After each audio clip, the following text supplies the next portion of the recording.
Hello everybody, welcome back to Wizardry 1, Proving Grounds of the Mad Overlord. This game has a really awesome mechanic. It's basically included in all of the Wizardry games, where if your party members die in the dungeon, their bodies actually remain in the dungeon. And so there's this sort of like soft permadeath mechanic where you can lose your entire party, you can lose your progress, but you also have a chance to go back and rescue them. And for those who've been watching this series, at the end of the last stream, we actually had a pretty bad party wipe. We got blindsided by some really dangerous enemies in a place that we did not expect to get into a fight, and no real way to get back out safely. And so our party wiped. And so what I've been doing ever since then is I've been getting a team ready. This is essentially my retrieval team. So we're gonna go to our planetary survey. Hello, Reg. Welcome to the stream. How are you doing today? Don't do that. All right. So this is actually, in fact, we have them set already. This is our retrieval team.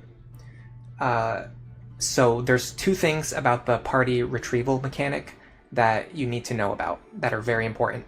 I'm assuming this works the same way as the original Wizardry. This is an extremely faithful remake, so I'm assuming it works the same way.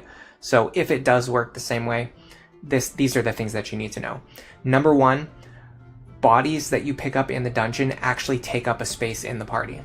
And that means that you have to go in with less than a full party if you want to retrieve bodies that were lost. And that kind of increases the challenge because you're going in with less than a full team. And number two, that also means it's going to take us multiple trips. Because in order to get 6 people back, the best we could do is run down there with one person and bring back 5 bodies all at once. We're not even going to do that. What I've planned for is bringing 4 people down there. We're going to pick up 2 bodies and we're going to bring them back. So first I want to go over the 4 people that we trained for our retrieval team, and then I want to look at the people we lost so that we can decide who are the 2 most important to bring back soon and safe. So first of all, here's our team. This is Chris too, and by the way, welcome to the chat, Chris. Thank you for being here today. Glad you could be here for this. This is actually your character. Hello, Red Watcher. Welcome to the stream. You don't know what this game is about, but it looks cool. Yeah, it actually goes on sale a lot too. I got it while it was on sale. This is a remake of Wizardry 1, which was one of the first dungeon crawlers ever. I think it was the first dungeon crawler ever made. I could be wrong about that, but it was one of the first dungeon crawlers ever made. I know I said this on the first stream. I looked it up, but this was so long ago, I can't remember if it was exactly... It either came out before... Yeah, it came out before any game... It came out before any game with Mario other than... Like, it came out after Donkey Kong, but before any other Mario game. So this is a very... The original is a very, very old game. If you want, there's a way to make the graphics from the original game appear on the screen. I'll show you when we go into the dungeon. But anyway... This is Chris.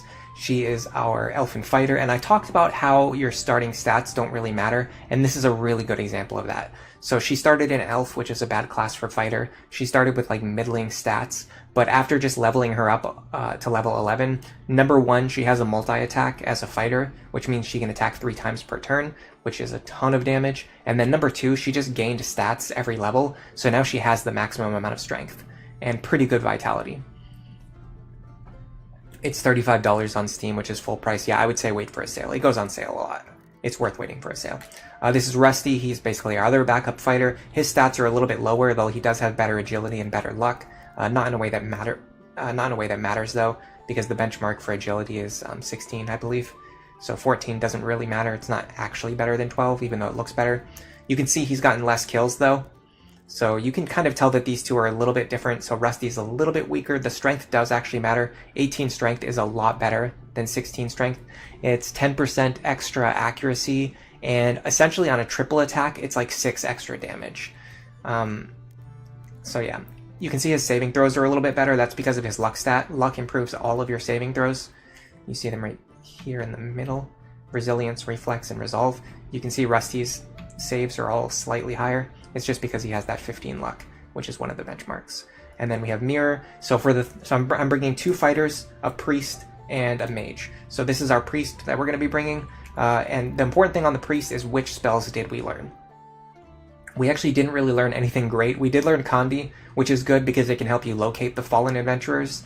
The problem is It doesn't actually tell you exactly where they are, it just gives you like a general idea. So if you already remember like generally where they are, then Kandi doesn't really help you that much, but we're going to go use it anyway just so you guys can see how it works. Other than that, we've got spells like Meporphic to protect our party. We have stuff like Latymophis and Dialco to heal our characters. Status effects, so we can definitely get down to the dungeon that we need to with this amount of healing, as long as we don't also get party wiped, which is going to be a big problem. And that brings me to our next character, which is Nicholas. This is our mage. Our mage is going to be very important in preventing us from getting party wiped, because he needs to essentially wipe out enemy groups before they can wipe us out. And only having 13 agility is going to make this pretty risky, but you can't, like, I don't want to grind higher than level 11. It took a really long time to get these characters to level 11. I just don't want to grind anymore. He does have some good spells. He has Masopeak, which is basically like an armor boost for the entire party. That can help. Zilwan can actually help. You can just kill like one really powerful monster if it's undead. Akanito can help. You can just wipe out an entire enemy group. Having said that, these are kind of like status effects, which give enemies a saving throw. A lot of times it's better to just cast Madalto, which is just pure damage. That just deals damage to the enemies and just wipes them out by dealing damage to them.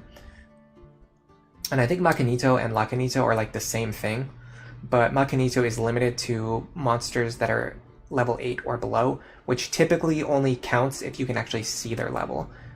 So there's it's basically humanoid type enemies, not really monsters.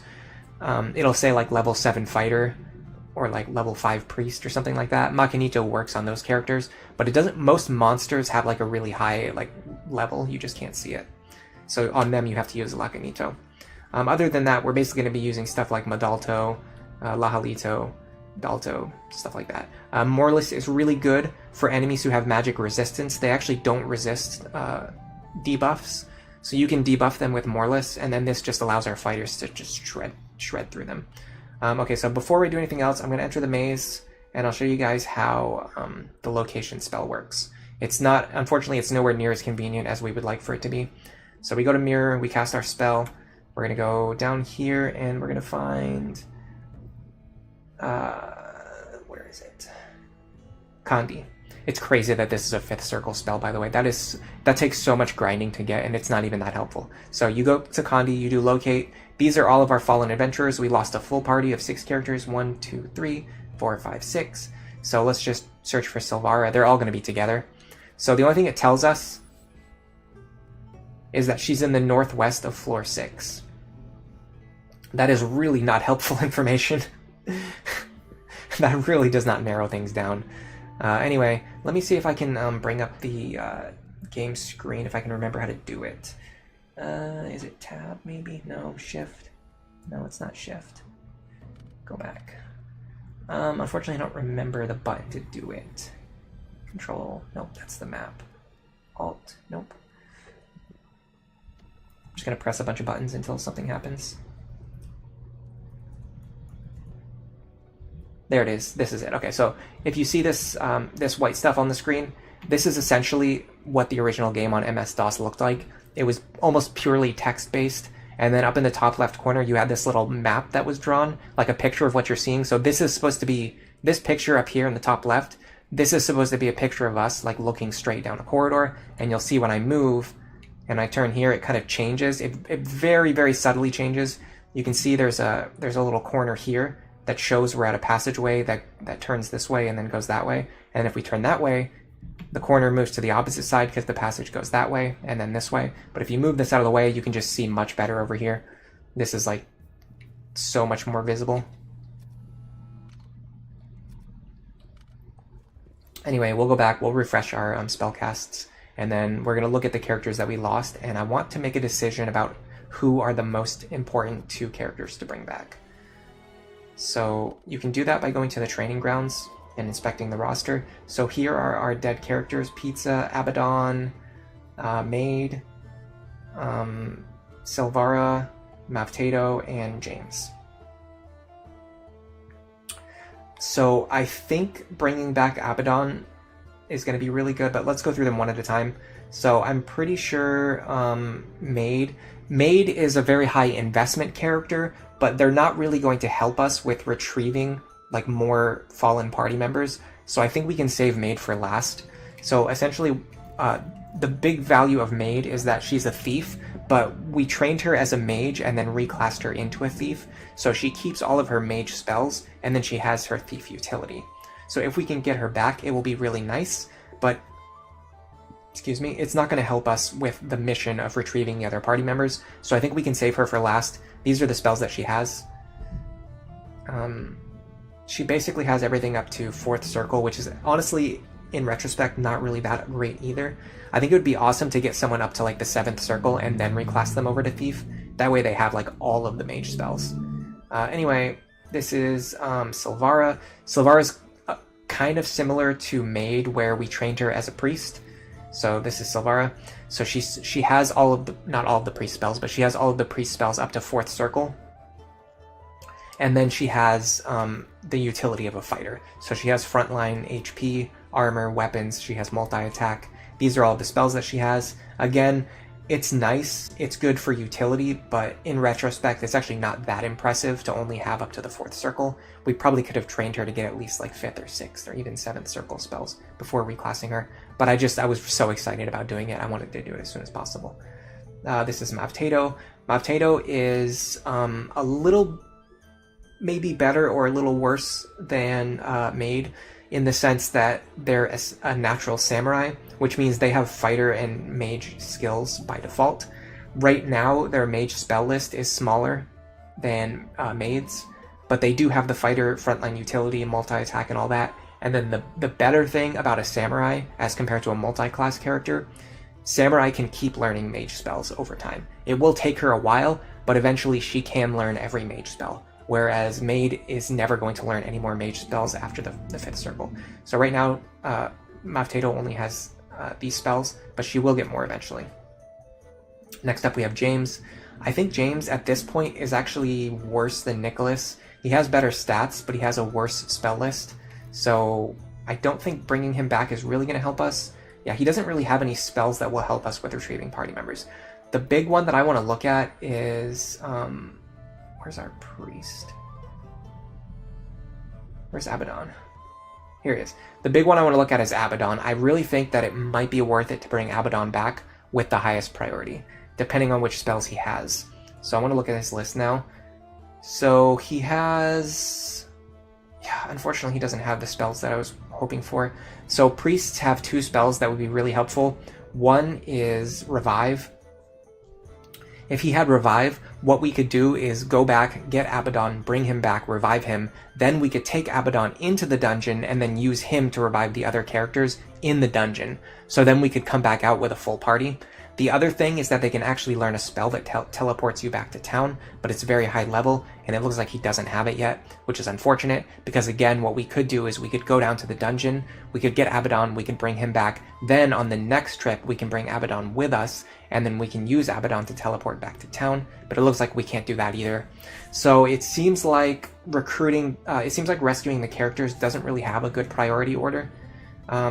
It looks like pretty much all of the characters would be nice to get back, but none of them are like super important to get back. So with that in mind, I think actually what I want to do is rescue our fighters.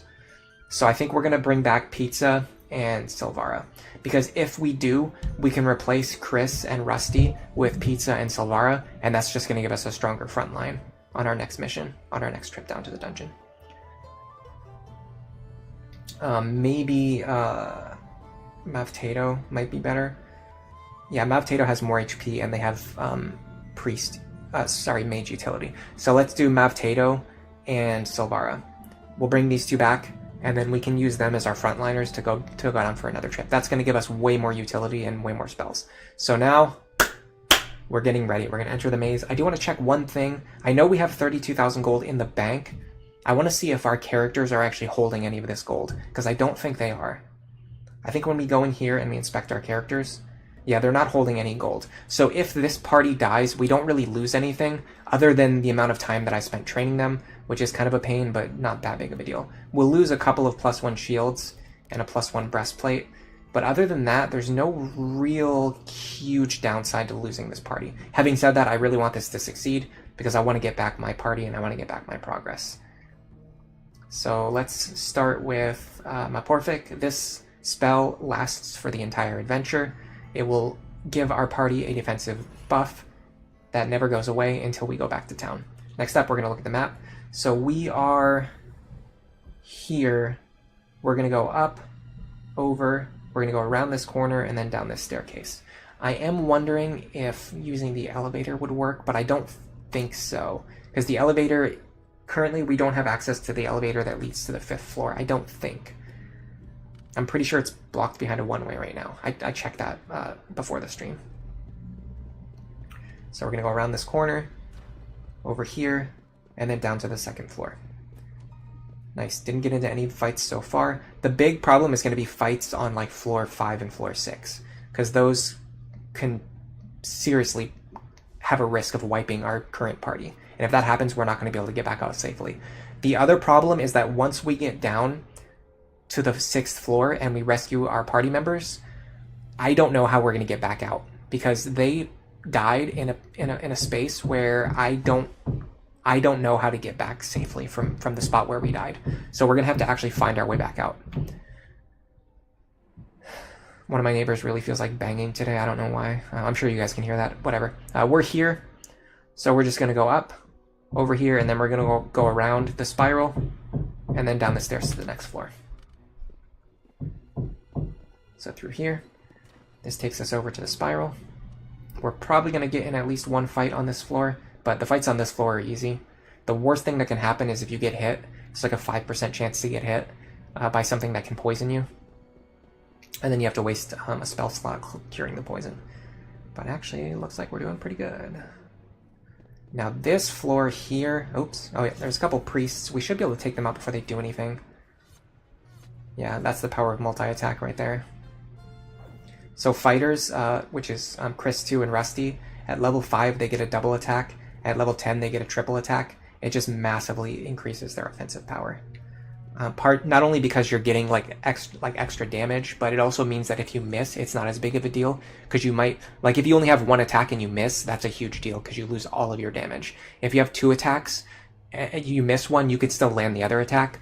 So it kind of protects you, like it raises your damage floor and your damage ceiling. Not exactly the floor, but okay, so the damage floor is the same, but the average goes up and the ceiling goes up as well. Like the average goes up even more than you would think just from the ceiling rising, because of the fact that your damage can partially go through instead of completely missing.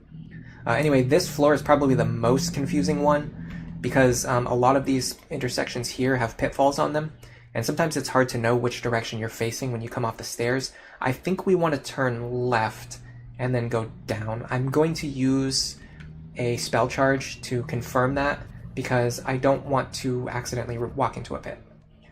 So this is Duma Pick. This lets you see exactly where you're standing, and yeah, we're facing in the right direction. So if we go here, if we take the next right and then walk over, we won't fall in any pits, and then there's going to be a secret door right here that leads right to the staircase. So we're going to go there next. So the secret door is right after this walkway. So the secret door should be here, and then the stairs should be here.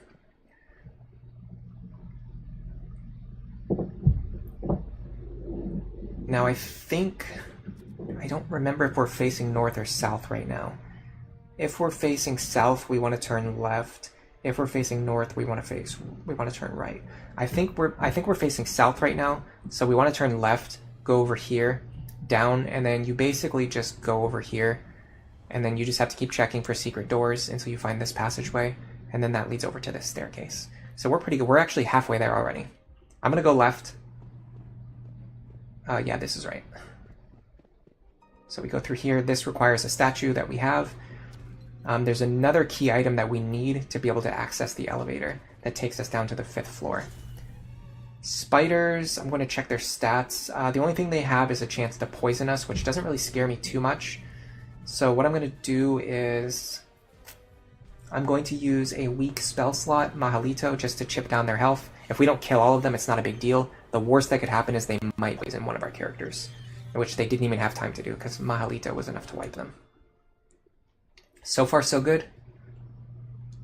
Got almost 1,000 experience each for that. Okay, so here we turn left. Now we're going to go forward a couple steps. These should be able to paralyze us. Yeah. Paralysis is a lot worse. I'm going to do... how much HP do they have? 48. Yeah, I'm going to do Dispel with Mirror. So Mirror has an ability called Dispel, which can instantly kill an entire group of undead characters. Unfortunately, it's like a chance, so it might succeed, it might fail. So we're hoping that it succeeds and we wipe out a bunch of these guys, but it might fail. So because of that, I'm going to actually use another Mahalito. The Mahalito's not going to kill them, but it should soften up any ones that are left standing. Okay, and we actually dispelled all 3 of them with 1 action.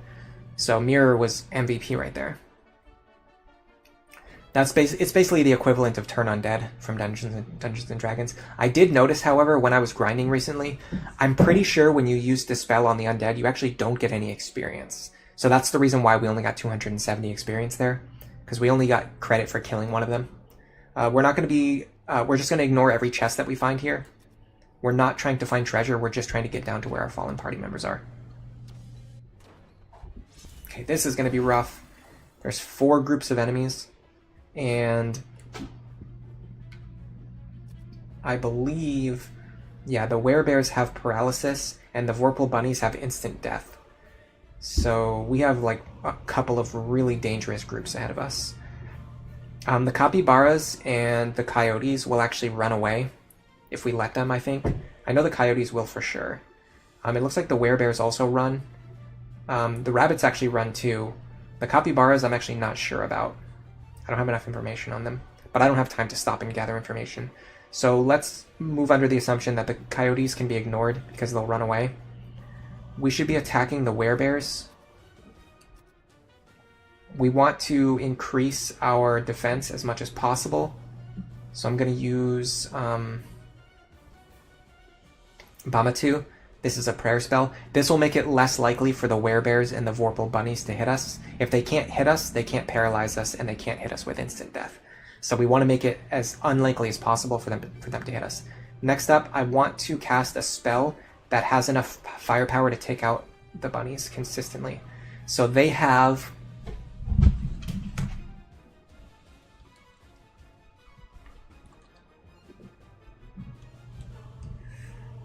It says they only have about 6 HP on average. That seems pretty low. No, it's not that. It's higher than that. It's 12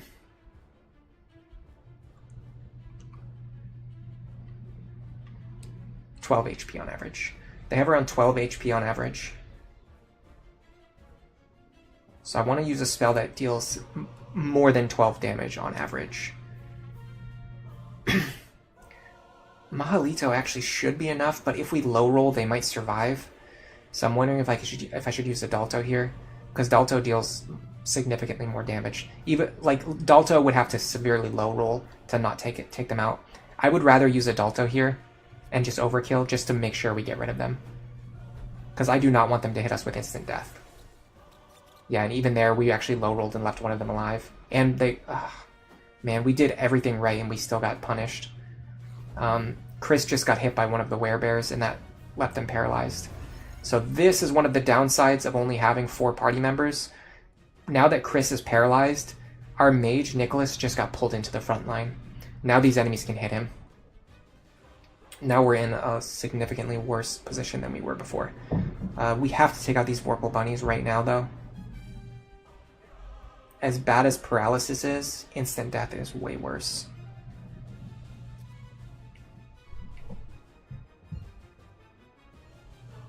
Problem is, one of them is actually still on pretty high health, it looks. Alright, let's focus on the werebears. Oh, you know what? Actually, Mirror has some damage dealing spells. Yeah, I can use Flame Tower.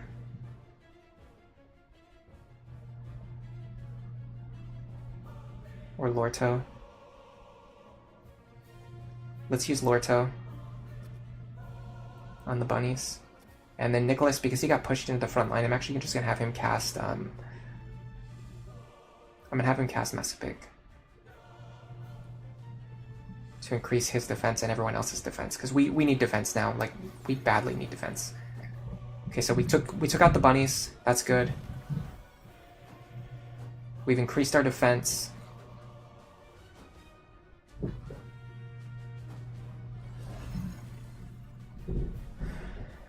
This is going not so great. All right, I'm gonna start casting more Lortos. I'm gonna try to take out all of these coyotes, and then for Nicholas, I'm gonna have him cast Macanito. Hold on. Oh crap! I want you to take out those guys. I want you to cast Lorto on the biggest group, just so we're not getting pelted by as many attacks. And then, okay, so Macanito can actually kill every monster in the encounter, theoretically. We'll see which ones it actually kills. Someone just got poisoned. Alright, so this Macanito is going to be important. I want to see how this handles the higher level monsters. It actually killed a lot of them. Okay, I severely underestimated Macanito. I think we should have just used Macanito right away at the start, because we could have wiped that encounter with one spell cast. I'm going to remember that for the next one. Alright, so we got a couple things we need to do. Mirror needs to heal Chris. So we need to find Dialco, which is softness. This will cure paralysis. And then Mirror themselves is also poisoned, so we have to do Latymophis, so that we're not constantly taking damage. Then we need to rearrange our party. I messed it up. There you go. This puts our fighter back into the front line. Then I'm going to cast a Lomilwa. This will give us more light and help us spot secret doors. As you can see, the secret door on the left side just lit up. The wall lights up where you discover secret doors, and having a light spell cast makes it easier. Chris says RIP. No, we got through that. That was dicey, but we got through it.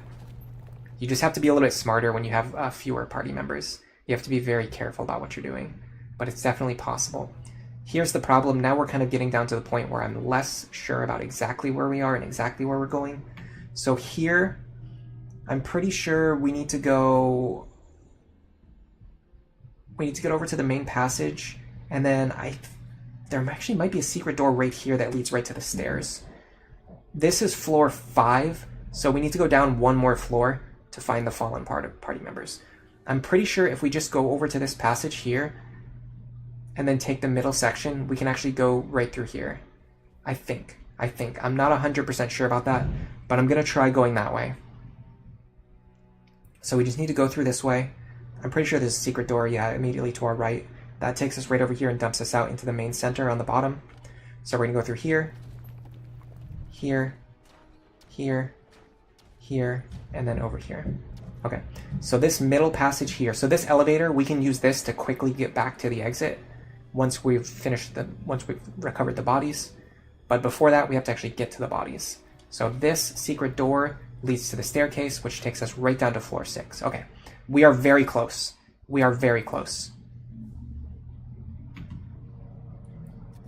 This is how much of floor 6 we've mapped out so far. I believe this right here is where our party members died. You can kind of see how the map is like partially drawn because we died like while we were exploring this section. So what we need to do is go straight down. We're going to go 1, 2, 3, 4. We're going to take the 4th door on the right. Then we're going to go over. This should take us to where the party members have fallen.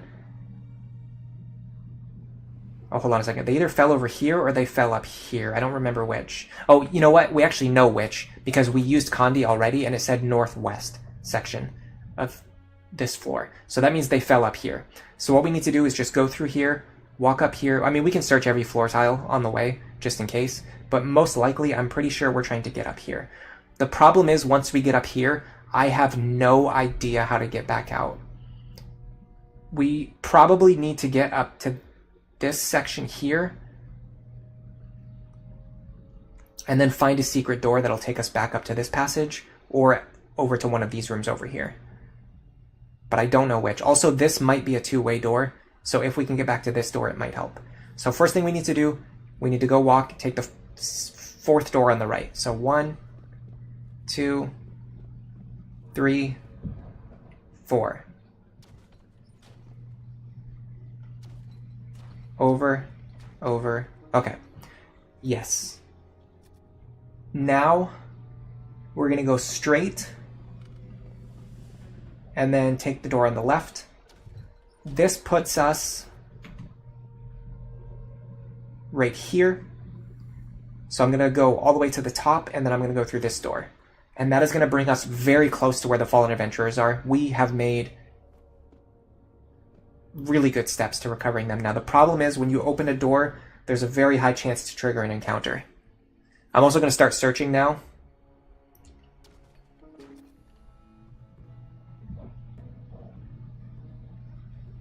Yes. One or more of your characters are no longer in your party, but still in the maze. You may choose Add to Party to re-add them to your party through the Party Options menu.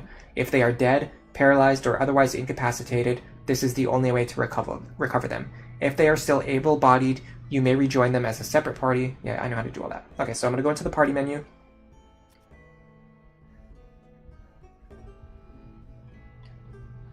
Add to party. Yes. Okay, we have them. We have them. We have them. I think the best ones to bring back are going to be... Because none of the characters have spells that help with recovering party members, I think the best ones to bring back are going to be... Mavtato, because they're going to have fighter and mage utility. And Silvara, because she has fighter and priest utility. Now the problem is we have to leave these other 4 bodies here, and we have to come back for them later. So we need to make this trip more than one time.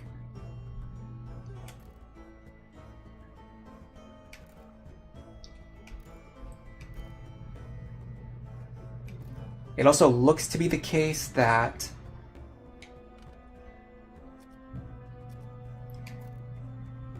yes, Mavtato is holding our longsword +1. So if we make it back with Mavtato's body, we get back our magic longsword, which is a big deal. It took us 6 streams to find this sword. This is a very powerful sword, and it took us a lot of effort to get this thing. And we can get it back. Hopefully. But we have to make it back now safely with this group. So straight ahead is a dark zone. I think we have to go through the dark zone. I'm pretty sure we have to make it through the dark zone here.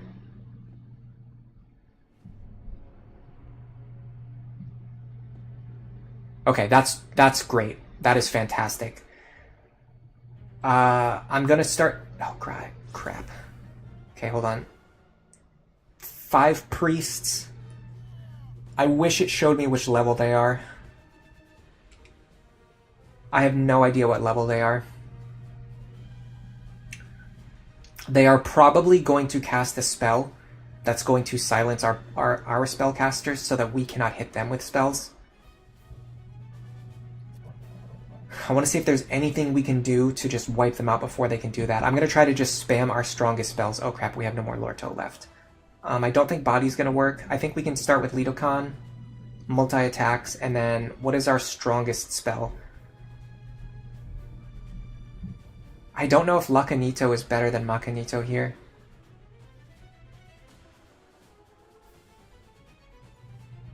I'm going to try it just because it's higher level, and it doesn't conflict with my Madalto spell slots. So we might be able to instantly kill them with this. Lidocan went off. That's great. Yeah, Lacanito doesn't work on them. We did hit them with our multi-attacks, though, and because they were injured, we were able to wipe them out. They didn't dispel us. Okay, so they didn't silence us. The only thing they did was attack us. I think we can wipe the remaining targets now. We can even do it with a Mahalito, I'm sure.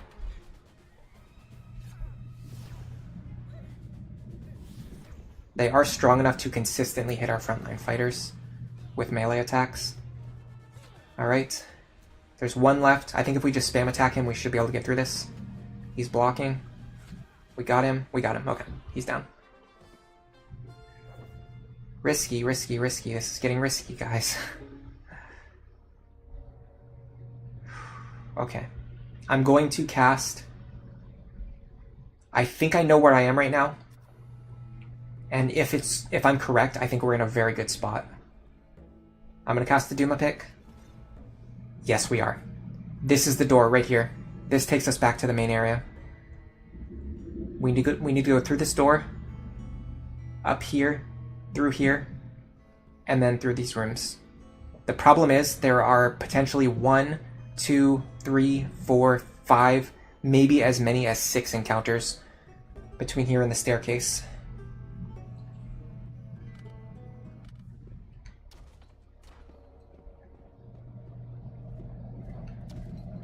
Three, 4, 5, 6. Oh my god, we got through it. Okay. If we can get back to the elevator, I think we're safe. I think we're safe. I think we got it.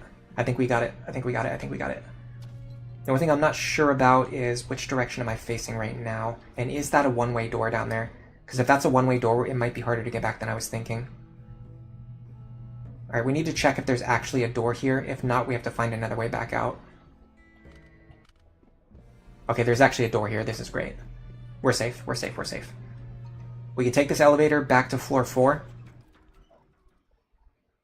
Now, we are on the wrong side of a one-way right now, but if we go through here, this will teleport us back to the other side of the one-way, which takes us to the elevator. So, like, this one-way is to prevent you from reaching the 4th floor elevator from the 1st floor elevator, but because we got sent to the other side of the one-way, this actually puts us on the side where from the 4th floor elevator, you can access the 1st floor elevator, which is what we're going to do now. We're going to go back to the 1st floor. And we've successfully rescued 2 fallen party members. If we go through here, I'm going to... I was going to take their gear before getting rid of them, but I guess it's fine.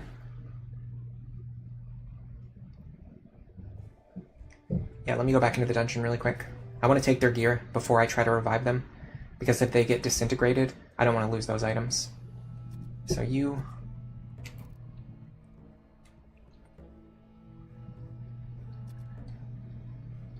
give all your stuff to Nicholas.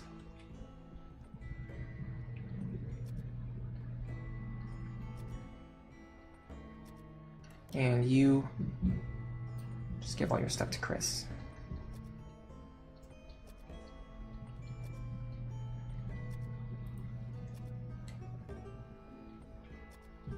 Okay, so there is one problem here, and for those who watched the previous streams, you'll know about this. Just because we retrieve their bodies does not mean they're safe. When we try to revive them, first of all, it's going to cost a lot of gold. Thankfully, we have 30,000 saved up from the grinding that I did. The second thing is that there's a chance that their bodies will turn to dust. If their bodies turn to dust, you get one more chance to revive them. However, the chance is lower, and if it fails again, then they get completely disintegrated and permanently erased from the game. So there is no real guarantee that we're actually going to resurrect these characters, but we have at least a chance. I'm going to start with Silvara.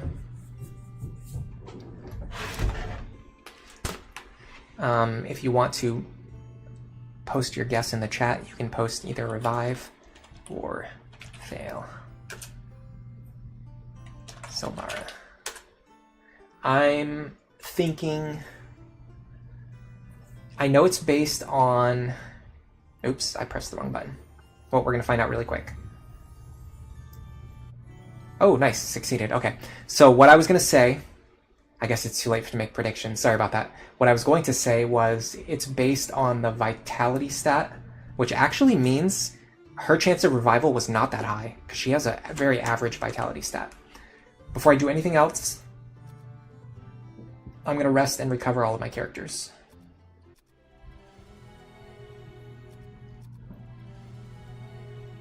This does mean we can bring Silvara with us in place of Mirror. She's essentially just as strong as Mirror in terms of fighter capability, but she has the utility of being able to cast priest spells, which means we'll have more chances to just like heal our characters if we need to. Recovered 17 spell points. All right. So I'm going to remove Mirror from the party. Then I'm going to change my positions around. I want... I guess... There you go. I want Silvara up here. And I want...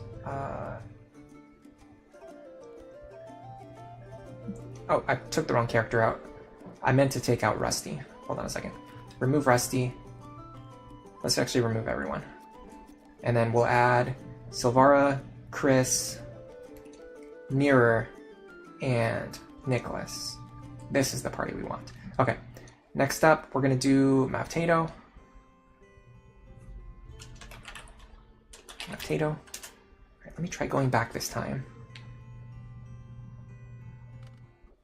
Okay, so what I wanted to do was inspect Mavtato. And I think actually their vitality might actually go down when you resurrect them. I'm not sure. So Mavtato has a very high vitality score, 18. I believe they have been resurrected once before, though. In fact, it looks like they've died 3 times already. Is that true? Yeah, they've actually died 3 times. So we've actually revived Mavtato a few times. This is not their first time at the temple. All right. So we're gonna go here. We've been trying really hard to protect Mavtato because they're one of the characters that started with like a really high godly stat roll. With 18 vitality, we have a pretty good chance to resurrect them, but nothing is certain. I'm just gonna pull the trigger. Here we go. Murmur, chant, pray, invoke. Successful. Okay. We're good to go. We're in a very good position now. This means we should be able to... I think we can remove Chris from the party and replace them with Mavtato. I'm going to look at their stats, but I think Mavtato is... Yeah, they actually have more HP than Chris. They have the same multi-attack, they're closer to gaining a level, and they have mage spells. So there's no reason not to bring Mavtato over Chris. I will put Chris and Rusty back into the party so I can take their items and give them to Silvara and Mavtato now. So let me do that next. We're going to rearrange our items.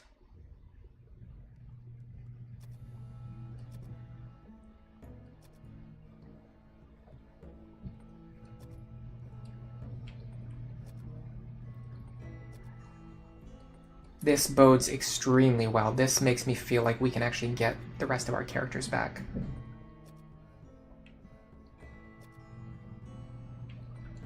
Start passing all of their stuff over. I have to say, I played the 5 Ordeals, which is like another Wizardry game, and it has some really awesome quality of life. First of all, it uses the old system, or the system that they implemented in the 16-bit, like Super Nintendo, Wizardry remakes, where when you trade items, it shows all of the characters in your party on screen at the same time, and you can just move the items around like between characters without having to go like one character, one item at a time. Like pass the sword from Chris over to Mavtato, pass the shield from Chris over to Mavtato. Instead, you just see all of the items and then you can just move them around. The other thing is that there's a button that you can use to pass all of the unidentified items over to one character, and that can be really useful with your bishop if you just need them to identify items, which is, in fact, that's something that I want to do very soon. So I want to grab any characters who are holding unidentified items, which actually looks like it's just Mavtato right now. And then I'm going to grab New Reg, add him to the party, then I'm going to go back into the maze. I think New Reg might actually have priest spells. He does, but all he has is Kalki. Okay. So what I'm going to do is go to him. I'm going to go here, and I'm going to pass over this sword to Reg. This might be another +1 longsword if we're very lucky. So we're going to try to identify this. Oh, it is. That's awesome. So now we have 2 +1 longswords. That was absolutely worth it. Not only did we get back the characters that we lost, but now we have 2 magic longswords. These are like the 2 best pieces of equipment that we have right now in our entire like guild. Having said that, I'm not going to bring them with me into the dungeon. I'm not going to bring them with me. I think I'm going to leave them with Reg. So I'm also going to leave the copper gloves with Reg as well. The reason is because if this party dies, I don't want to lose any of our valuable items. In fact, I'm also going to leave behind the plate mail with Reg. I'll take the +1 shields with me because we have a lot of those and they're replaceable. So you give this to Mavtato. Give this to Mavtato. Now we should have a helm, a plate mail, a shield +1, and a longsword on each of these characters. Yes, that's what we want them to have. We want new Reg to be holding our valuable items, and in that note, hold on a second. Before I do anything else, let me heal Mavtato before I forget. It would be very foolish to just let them die by sending them into the dungeon with 1 HP. Alright, so we're going to go back to the tavern. Now I'm going to look at my inventory again. So things like the extra shield +1, we want to pass that over to Reg. The longsword +1, the copper gloves, we want to give that to Reg as well. That way if this party dies while trying to recover the fallen characters, we won't lose any of our super valuable items. I don't think you have to go into the maze to trade items, but I just do it out of habit. Because you had to do this in the really old Wizardry games. Alright, so we're going to do this. We have an extra shield +1, we're going to give that to Reg. And we have a longsword +1, we're going to give that to Reg. Another extra shield, we're going to give that to Reg. And the copper gloves we're going to give to Reg. Okay, we're almost ready to go back into the dungeon now. So we should have something like this. This should be our party. Let me enter the maze. I do like how you don't have to stop and individually search every square to find the fallen party members. You just have to enter the general area and then you can use the add to party button. That was really nice. I like that. That's a good feature. All right, so I want to inspect everyone and make sure we're actually ready to go. So we have a fighter with priest spells, a samurai with mage spells, a frontline priest, and a backline mage. It looks like everyone has full spell slots. It looks like everyone has full HP. Now I want to make sure everyone has equipment. So we have a weapon, armor, a helmet, and a shield. We have a weapon, a helmet, armor, and a shield. We have a weapon, armor, a shield. Nope. I guess she can't wear helmets. I'm gonna go sell these and then go back in before we go back into the dungeon, and then I'll also sell these because they're not gonna be useful. They're just extra sets of basic equipment.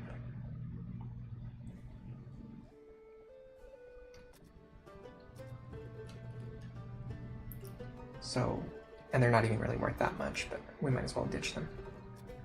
Plate mail's kind of expensive. Hello, Mirror Fanboy. Welcome to the stream. How are you doing today? We are doing pretty well on our missions so far.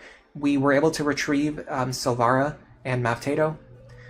Because of the way retrieval works in this game, fallen party members, when you rescue them, they actually take up a space in the party.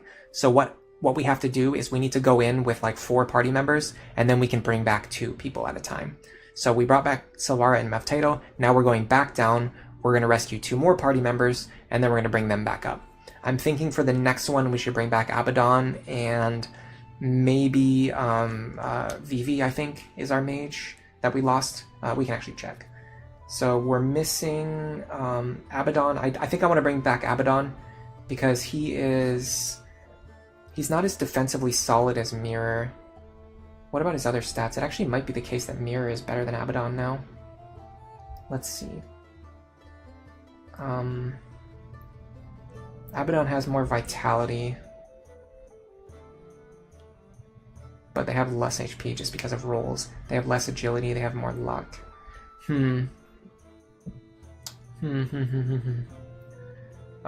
He's a little closer to a level up, but not like significantly so. I'm actually not sure if Abaddon or Mirror is better here. I guess I actually think Mirror might be better. Being a gnome, they could reclass into a fighter a lot more easily. They could eventually just be a replacement for Silvara, and they're still fairly young too. Whereas with Abaddon, because he's a priest, he can't really reclass into anything other than like maybe bishop. Like he could make like a good replacement bishop. eventually, that might be worth doing. Or sorry, Abaddon.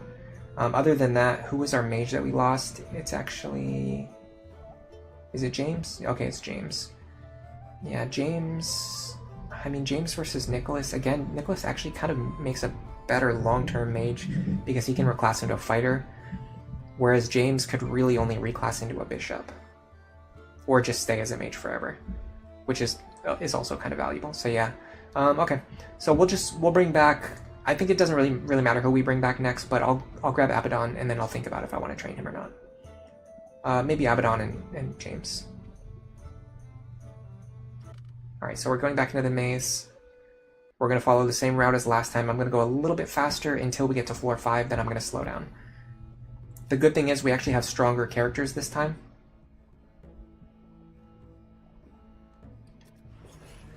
Which means that our chances of... Not only did we were able to succeed last time, but our chances of success actually went up. So we have an even better chance of recovering 2 more party members now. But it got pretty dicey last time. We got into 1 or 2 pretty tough encounters, and we actually didn't get into very many fights.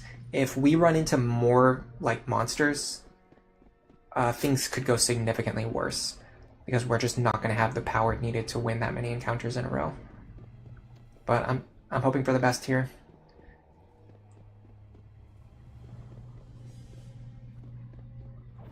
You know what I should do? I should bring back at least 1 fighter. Yeah, I should bring back at least 1 fighter, because that way, if I want to restructure my party, I could potentially just, like, continue without needing to retrieve any more corpses. Because if we have another fighter, we could just build a full party. In that sense, maybe we should grab a fighter and a thief. Because then we could do Silvara, Mavtato, Mirror, Nicholas, and then the replacement fighter and the replacement thief. That's a full party right there. We could use that to train Mirror up to level 12 and potentially learn either like a resurrection spell. Okay, hold on, I'm going to cast my Portfig here. Or a spell to escape the dungeon. Or do my pick, sorry. Okay, we're going to go straight. We're going to take the next right.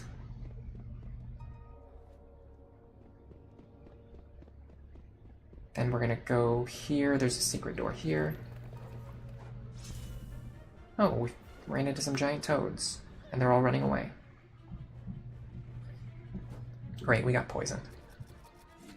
That's not a good start. I wonder if it's worth it to turn back and then come back and like try to not get poisoned before even getting to the 4th floor. I'm not sure. There's definitely something to be said for caution.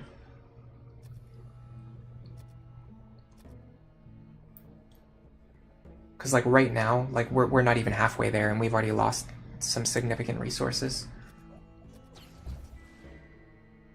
Yeah, I'm going to go back. I'm going to be safe rather than being risky. The whole reason we lost so many party members is because we were being risky. So let's go back.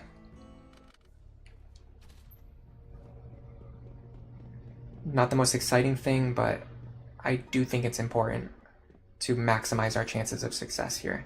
Because otherwise we're just the only thing we're going to succeed at is just losing 4 more party members, which I don't want to do. I don't want to lose 4 more party members.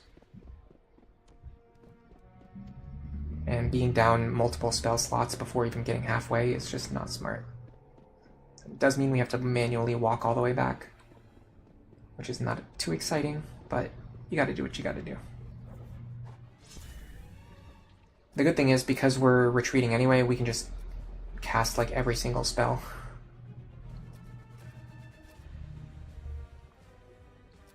Just to quickly clear out these encounters, because we don't have to worry about our spell slots anymore. We only need enough to get back to town safely, which is not very far. Yeah, there is something to be said for restructuring our party, and then grinding Mirror up to level 12, and Nicholas up to level 12. That will give us a chance for some utility spells, which could help us with the final corpse retrieval. In an ideal world. Granted, we could just get unlucky and not learn any useful spells, but it might be worth at least attempting. Looks like more than half of the people here today are into retro games, even more obscure ones like this. which is cool. They say that the audience and the chat of a streamer reflects on the streamer, which is probably why I tend to attract viewers who play the same kind of weird, obscure, old games that I play. Alright. We're going to try this again. We're going to use my Porthic.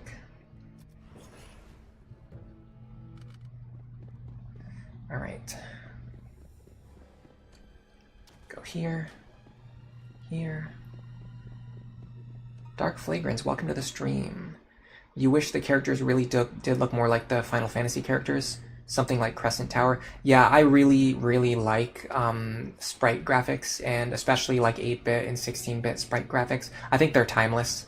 I think they still look really good even today. I think they look better than a lot of modern games and modern graphics.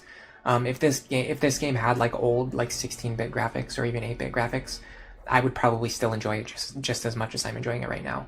And as evidence of that fact, I actually still replay Wizardry 1. To this day, I still play the original Wizardry 1. But I wanted to try out this remake, and it is a very good remake.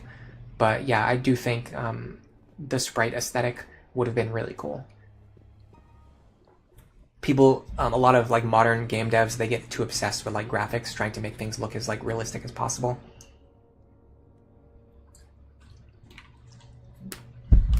But you can make things look way better just by stylizing them instead.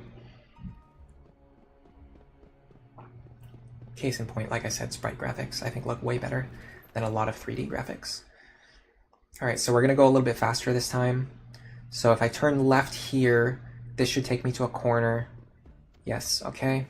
After I go through this door, we're going to be looking for secret doors. So I'm going to cast Lomilwa here, which is more light. With this spell active, it makes it easier for us to see secret doors. Oh god, I'm spamming it. Why am I doing that? I hate when that happens. Yeah, that's one thing I would definitely change about this remake. While the spell animation is playing, if you try to cancel out with the wrong button, it just continues to spam, you casting the same spell over and over again, which wastes a ton of spell slots, which I just did. Because I did that, honestly, I probably could and should go back to town and refresh my spell slots again, but I really don't want to go back again a 4th time. Here's a trick question. Which Wizardry 1 do you mean by the original? Okay, that's a fair question. I actually don't really play the MS-DOS version that much. The version that I play the most often is the Super Nintendo version, because I think it's great. It has Wizardry 1, 2, and 3, all in the same collection. And they play extremely well on that, on that format, on Super Nintendo. I think Super Nintendo is just a great format for those games. All right, let me see about if a Mahalito can wipe one of these groups. I'm going to cast it. I think it can remove this group, and this group can also poison us, so I think this is worth doing. So this should work. We can, severely injure or remove that group. That will reduce our chances of getting poisoned. And then we'll just let our fighters handle the lead group.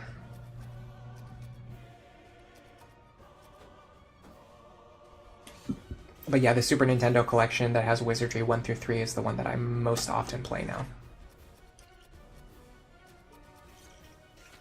Just because, like I said, I think it has the best balance of quality of life features while also remaining as faithful to the classic edition as possible. And because it also includes Wizardry 1, 2, and 3 in the same collection, it has a lot of replay value. I can just you know what I mean? If I get tired of playing Wizardry 1, I can just play Wizardry 2. If I get tired of 2, I can play 3, and so forth. We're going to be ignoring all chests. We're not trying to loot chests. We're just trying to get back to the fallen party members and rescue them. And we're also going to be using heal spells pretty liberally.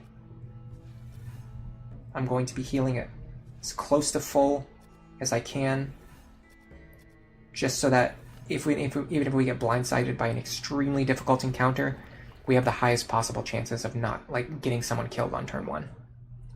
You like Wizardry 1 on SNES as well? It has no floor 7 dragon. I probably am not really that attuned on all of the version differences at this point, because like I said, I mostly have played one version over and over again. It's just the one that is most familiar to me. Hello, Bronze Vixen. Welcome to the stream. There's nothing quite like an old school dungeon crawler. I totally agree. Okay, so here's where we are right now. We're in this passage here. There's a secret door right here that leads to the stairway that's going to lead down to the 6th floor. If we can get down to the 6th floor again, we can get to the area where our fallen party members are, and we can retrieve 2 more corpses. We have to retrieve them 2 at a time, because the bodies that we retrieve go into the empty party spaces. So we need 4 characters with us so we can make it down there safely. 3, 4, and then we need 2 spaces empty so we can bring back 2 characters at a time. This is just like the perfect balance of having like enough power to get down there and then being able to bring back as many people as possible. Let me check the map really quick. Okay, we want to go to the end of this passage here, and then through this dark zone. Oh, hold on a second. This is camp. Open the party options, add to party. Okay, so we can bring back 2 people with us now. I think I want to bring back Pizza and Maid, because with these characters, it will allow us to train Mirror and Nicholas, which could make the next retrieval mission go more smoothly. Whereas if we bring Abaddon and James, the only thing it will do is make it so we have to do another retrieval mission. Whereas if we bring these 6 back, we actually have a full party, in theory. So I want to go forward, right, and then over here. I'm going to refresh my Lamilwa if I can. I might have wasted all the spell slots earlier. No, I'm good. Okay. Yeah, I have to wait for that animation to finish playing, otherwise I might accidentally waste spell slots. Okay, so this should be the way back out. By the way, I will say one thing, playing dungeon crawlers like my whole life has made me so good at like navigation. Like I almost never get lost no matter where I'm going. Alright, so there are 5 Master Thieves and 5 level 6 Ninja. This, in my opinion, is a good time to cast some deadly AoE, because we need to get rid of these things before they hit us with instant death attacks. I am going to cast Lorto, which is my highest damaging AoE attack, and I'm going to cast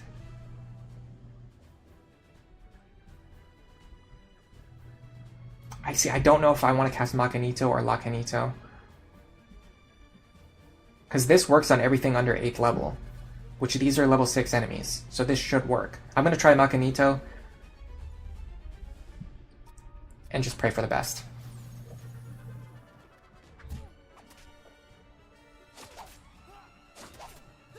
They're hitting a lot of attacks, which means they're getting a lot of chances. Okay. Yes. Yes, it worked. It worked. It worked. It worked. It worked. Okay. It worked. Okay, so our instant death attack works really well at clearing out ninjas, which is very important because, as you saw, they were landing a lot of attacks, and every attack they land has a chance to instant kill us. Oh my god, that was such a relief. Nicholas was the MVP there. The Floor 7 Dragon is actually one of the unique features of this particular version, but exactly what it is, I will leave it to you to discover. Okay, so you're saying they added a level, a Floor 7 Dragon in this remake? We haven't gotten to 7 yet, we're still on Floor 6, and we party wiped on the last stream, which is why we're doing this. You don't like ninjas, you think they're the worst enemy type? They definitely are very frustrating, let's say. That's a very frustrating RNG check, because of the fact that they can just instantly kill your characters, and because it's Wizardry, there's no way to ever be 100% safe, because even if you have like the maximum armor, they always have a 1 in 20 chance of hitting you, which means there's always a 5% chance to get hit, and then if you get hit, there's always a chance to get afflicted with instant death. So like at worst, you could, I think the minimum possible chance would be something like a 0.2, like even in the best case scenario, there's still a 0.2% chance to get afflicted by instant death. So you can never reduce the chance down to 0%. Getting instant killed is always annoying. Yeah, it's pretty rough, but as you saw, we have an ability to instantly kill them. And the good thing is we can instantly kill every single ninja on the field with a single spell, whereas they can only have a small chance of instant killing one of our characters. So I will say we definitely have the advantage when it comes to instant kill. And there's also another mechanic in Wizardry that I don't think a lot of people know, but when initiative is rolled, your characters actually have a slight advantage over the monsters. You have like an invisible +1 modifier on your initiative, where all of the monsters have like a +0 modifier. So even if your characters have like neutral agility, you always have like a small chance to have an advantage over the monsters. And initiative is rolled on a 1d8, not a 1d20, so the variance is pretty small. So the increase, it's like a 12% increase in initiative, because that's about how much like a 1 on a d8 is worth. It's worth about 12%. So you have like a 12% advantage on initiative over all monsters in the dungeon, just because of the way initiative is calculated on a d8, and with your party members having a +1. Okay, so first thing I'm going to do, I'm going to go back into the maze. I'm going to trade over our equipment on our dead party members, especially this.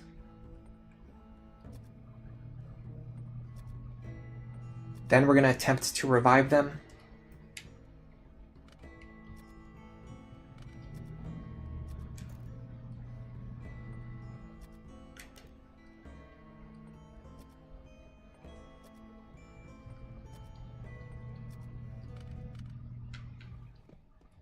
And I'm going to make a new poll. Because we have two options here. We can either train our current party, or we can go back and recover the rest of the bodies.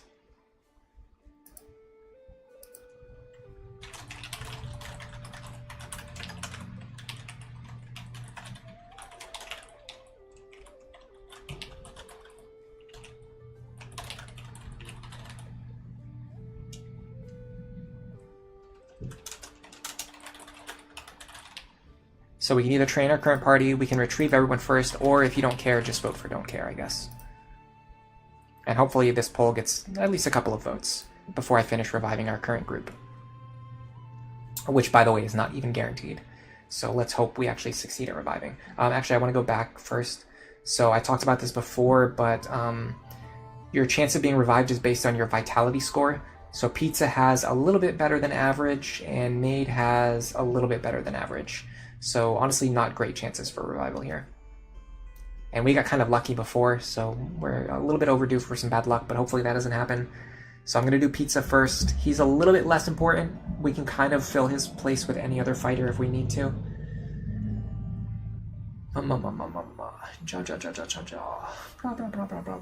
Invoke. Nice. Okay, that's one. Now, unfortunately, I kind of think Maid is the more important one to revive. So now we're not really in any better position than we were, because if her revival fails, that's when we're going to be in a lot of trouble. So, chant, chant, chant, chant, chant, pray, pray, pray, pray, pray, invoke. Nice. Okay, we got really lucky on resurrections. I'm actually going to bring up the wizardry. Let me find it. I actually don't have it bookmarked. Darn.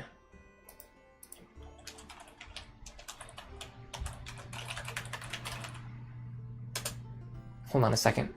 Yeah, data-driven gamer, here it is. I was able to find it pretty quickly through search. I always link this page whenever I talk about it. This person did a data mine of Wizardry, and, like, honestly, it is crazy how little we actually knew about how the mechanics in Wizardry work. Until, like, just a few years ago. Like, this article was published in... Let's see if I can find it. This was published in 2019. That was only 6 years ago, okay? Like, we knew information about how many frames it takes for Mario to blink in Mario 64 before we knew, like for sure, how the stats in Wizardry work. Like, just the basic stats. And the game, like, it took so long for anyone to do this. It's kind of crazy. Maybe it was, like, known, like, in some very obscure places, but I've never seen, like, any other blogs that, like, shared the information publicly with everyone. So anyway, I want to find, there should be a section on revival here. So there should be something that tells us what our chances for revival are. Critical hit. Wizardry. Thievery. Ninja, leveling up, aging, status, alignment.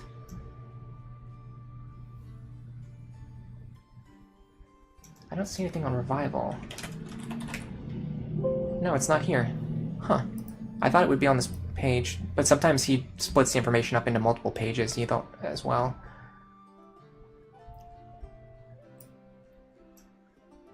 All right, let me try searching for Wizardry 1 Revival. I'm sure the formula is known, I just have to find who actually wrote it down. The problem is when you search for Wizardry Revival, it's probably going to be mostly articles about this game, the remake of Wizardry 1. I'm actually searching for, like, what are the chances to revive a character.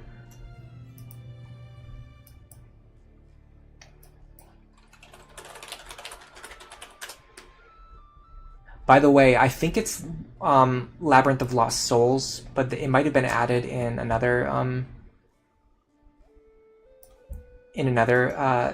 game. But in some of the Wizardry games in the temples, you can actually donate gold to gain experience, which is really valuable because you end up honestly end up with a lot more gold. Hold on a second. It is on Data Driven Gamers page. I just remembered. I'm pretty sure it's under the section on spellcasting. So let me go back to that section. Anyway, yeah, you typically end up with a lot more gold than you have anything like to spend money on, and as a result, if you can just donate money to gain experience, it can be very, very valuable.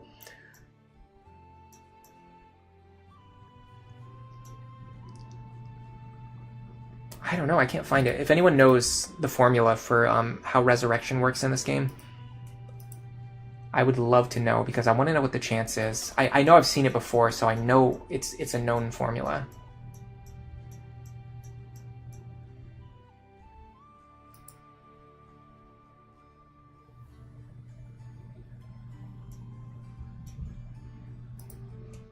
Let's see. Let me try it one more time.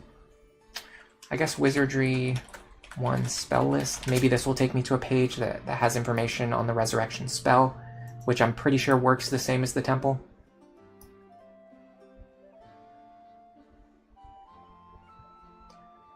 It just doesn't say. It just says a chance, but it doesn't say what the chance is.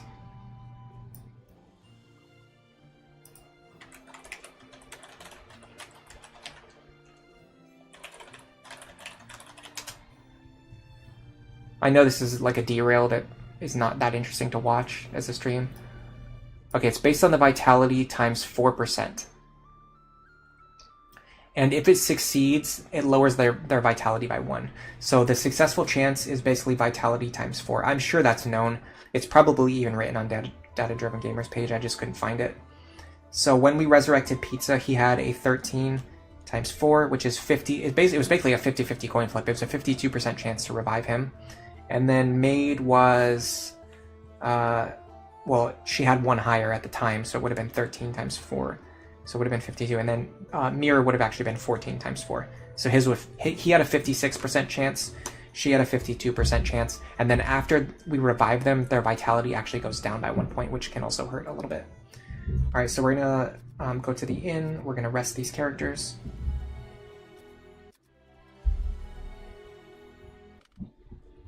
And then I'm going to go back to our live streaming page.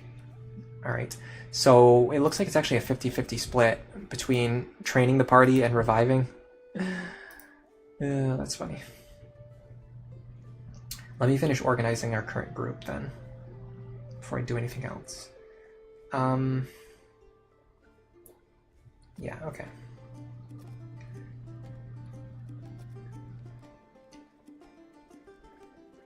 Let me remove everyone from the group. Then I'm going to add characters who have incomplete inventories and who I want to bring with me. I need to bring Mirror out so that she can give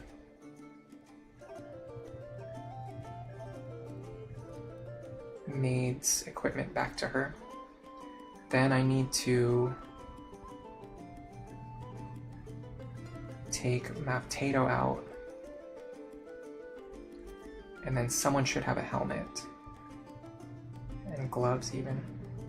I see gloves, I don't actually see a helmet, but it's fine. We can give this from here. We can give Pram's helmet to Pizza or Rusty. Who's better between these two? I think Pizza's better, right? Rusty has more HP, but Pizza has more speed and more damage. I actually value speed and damage a lot more. So we'll bring pizza out. Now we're going to go into the maze, and now we have to organize our inventories. And then whether we bring a full group with us or not, we'll have the items in the being held by the characters who want them. So first I'm going to take Pram's stuff. I'm going to give his helmet to Pizza. Then Mavtato is going to give the +1 longsword to Pizza, +1 shield to Pizza, and normal plate mail to Pizza. Okay. Next up, Mirror is holding Maid's equipment, leather armor, and shield. Okay. And I think Mirror cannot equip helmets either. Okay. There's a lot of characters who can't equip helmets. Alright. New Reg is holding some stuff. I think he wants to give these copper gloves to Pizza. And that should be it for now. I don't want to pass out the +1 longswords to too many characters, because, like I said, if we start losing characters, we're going to be losing +1 longswords, and I don't want to lose them. I'd rather have them for later. So this should be everyone fully equipped now. At least for the time being. Votes are slightly leaning towards training our current party, which is good because I was going to do that anyway while I waited for the tide to break, but it looks like people are leaning that way anyway. So now I'm going to go back to the inn. I'm going to go back to the tavern. I'm going to remove everyone. Now we should have enough characters to build a full party. So we put Pizza in the first slot.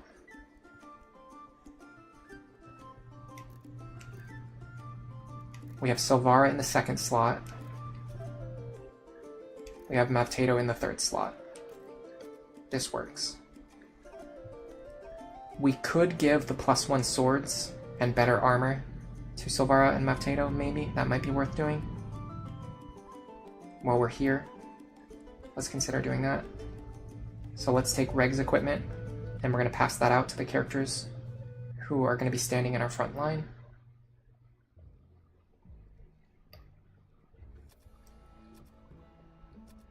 Okay, so this we can give to Silvara.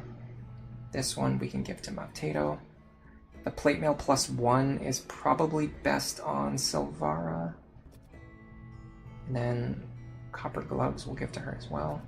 And then the shields, I think they're actually holding shields already. +1 shields, yeah they are.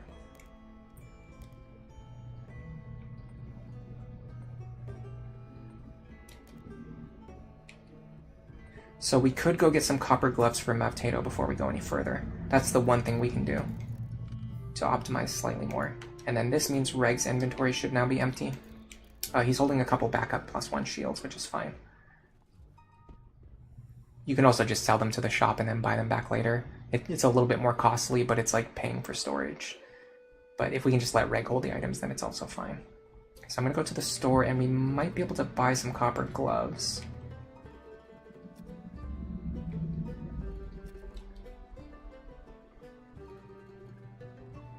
Which would be nice, because otherwise Mavtato is a little bit squishy.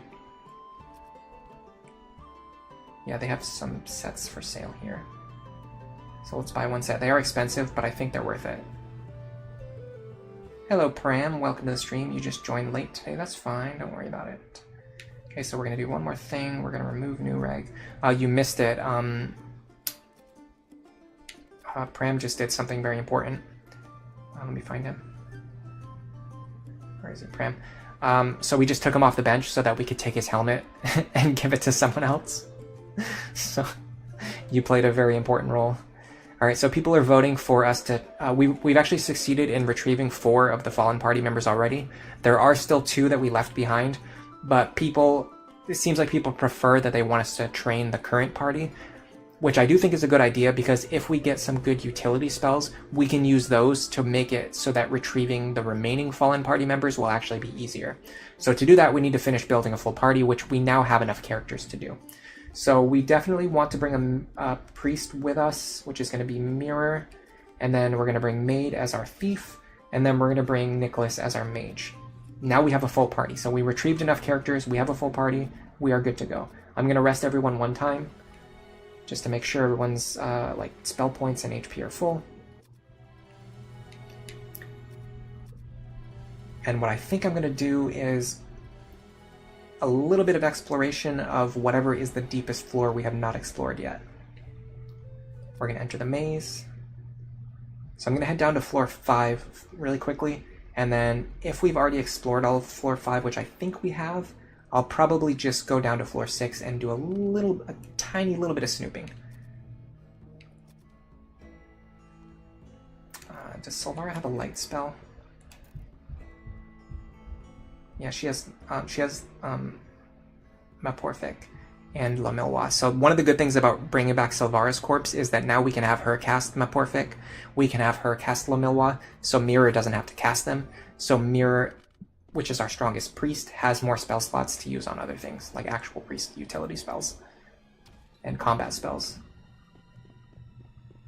So I'm going to run down to floor 5 really fast as I can go. As fast as my invisible feet can take me. There are no feet in this game. In fact, this has one thing in common with Fire Emblem Awakening. You never get to see your character's feet. There are no feet in this game. So, definitely some crossover on the channel. Oh, we got poisoned again already? Right away we got poisoned. And we have really good armor too. We're on -3 armor. Having said that, because we have a full party and we have plenty of utility available, I actually feel totally fine just using Silvara to cure the poison, and we can just push forward. We don't need to go back for that. Even though we are technically down 1 spell slot. Okay. We're going to go through the spiral. Walkway. What are you looking at, Chris? Are you worried? Dark Flagrance, feet is a lie invented by the Jedi. It's not a story that the Jedi would tell you. I'm guessing Chris is either scared that we're going to lose another party wipe or another group of party members. Man, we got attacked by giant toads in the same spot as last time. Or they're a little bit sad that Chris got removed from the front line, because Chris was our main frontliner while we were retrieving the fallen party members. But now that we've retrieved the fallen party members, we don't really need Chris anymore as a character. It's very similar to real life, where if you do your job well, you can do your job so well that they eventually just get rid of you because they don't need you anymore because the job is already done. It happens to people all the time in real life. That's kind of what just happened to Chris too, unfortunately. Okay, we got 130 gold from that trapped chest. I will be checking chests now that we're back in like exploration training mode. You could make the argument that you shouldn't really try to disarm traps while you're in exploration mode. You should kind of separate like exploration and training into 2 separate things. But having said that, it is what it is. Mavtato can actually cast Mahalito here. I'm going to save it though because they only have 1. What I'll do instead is have Nicholas cast it, because he has a ton of Mahalitos. He has 7 of them, and that will ideally wipe out this group of spiders before they can poison us. Because I'm sick of getting poisoned. You're hoping that you won't be needed again. Yeah, unfortunately, that's the best case scenario. The best case scenario is that characters like Chris won't be needed. Hello, Alpha C. Welcome to the stream. How's it going? It's going pretty good. We got 4 of the party members back already. We rescued Silvara here. We rescued Mavtato. These are very important multi-class characters, and Maid as well. So we rescued Silvara, Mavtato, and Maid, and then we also rescued Pizza, who's just like a really good placeholder fighter. This allowed us to build a full party. So now what we're going to do is we're going to train this party. We're going to try to get Maid and Nicholas up to level 12. That will give us a chance to learn some new spells, which will make it a little bit easier to recover the remaining party members. This is also a good time to cast a light spell, because we have to start looking for secret doors. There you go. I'll show you in a second where we are. It's not that important to show right now, because we're just going through some secret doors. There's just another secret door here. So this is the map I wanted to look at anyway.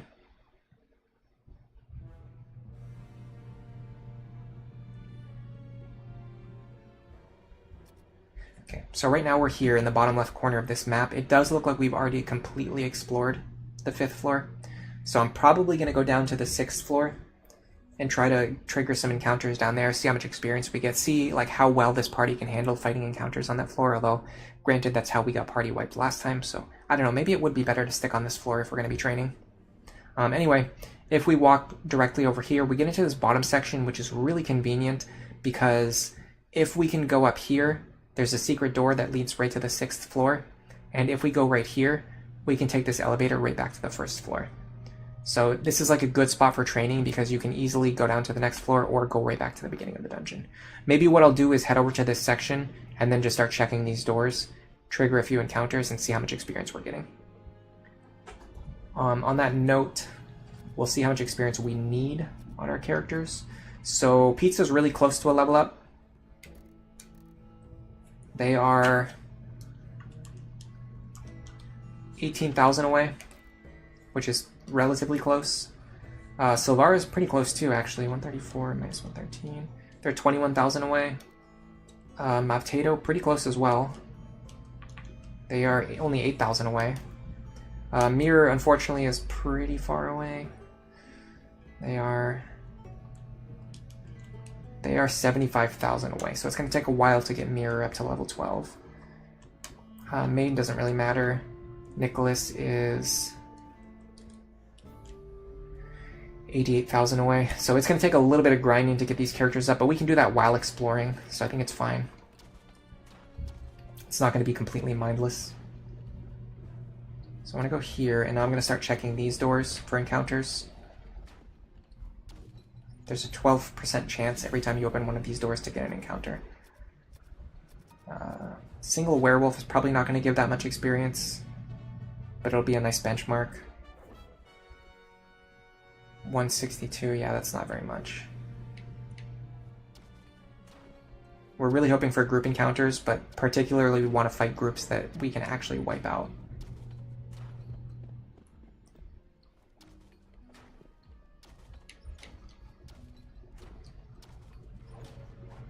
Like 2 huge spiders, that's not going to give us the experience we need. So I'm feeling like we're not really going to be getting good experience on this floor. There's just, like, the monsters aren't dangerous enough. The wipe last time was because I didn't go all out. That's true, yeah.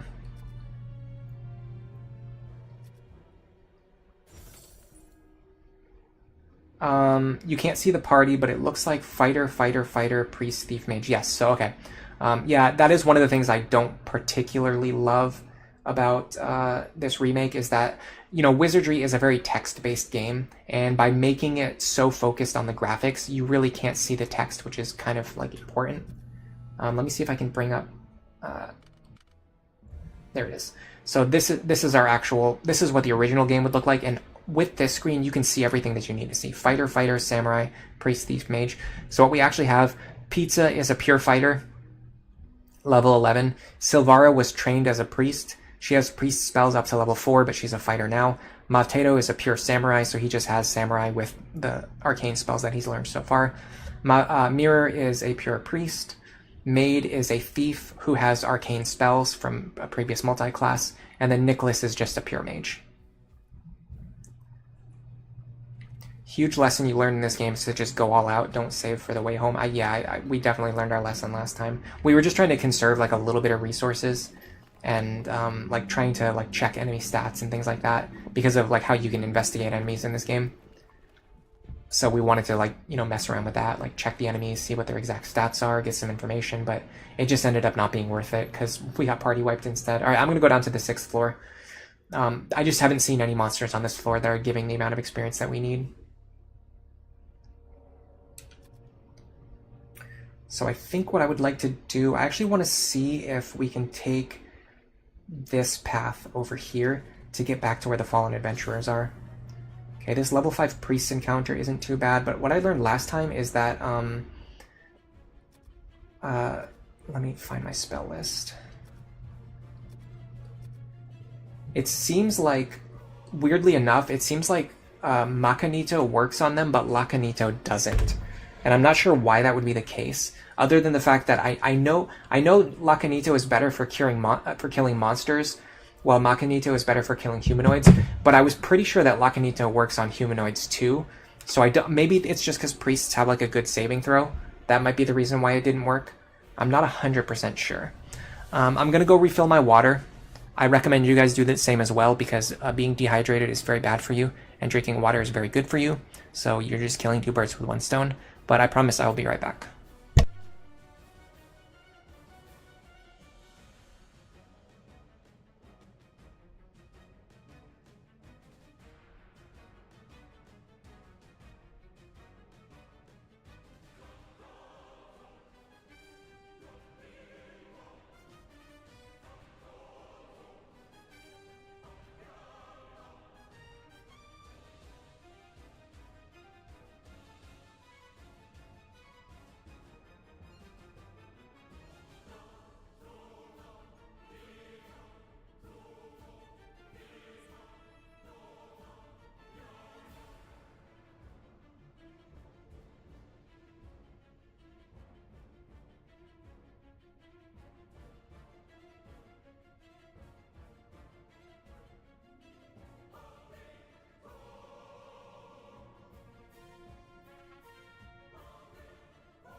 All right, I'm back. Actually, I came back like about a minute ago, but my neighbor was like banging again, so I just figured I'd wait for them to stop before I unmuted my mic. Although they're probably gonna start again anyway.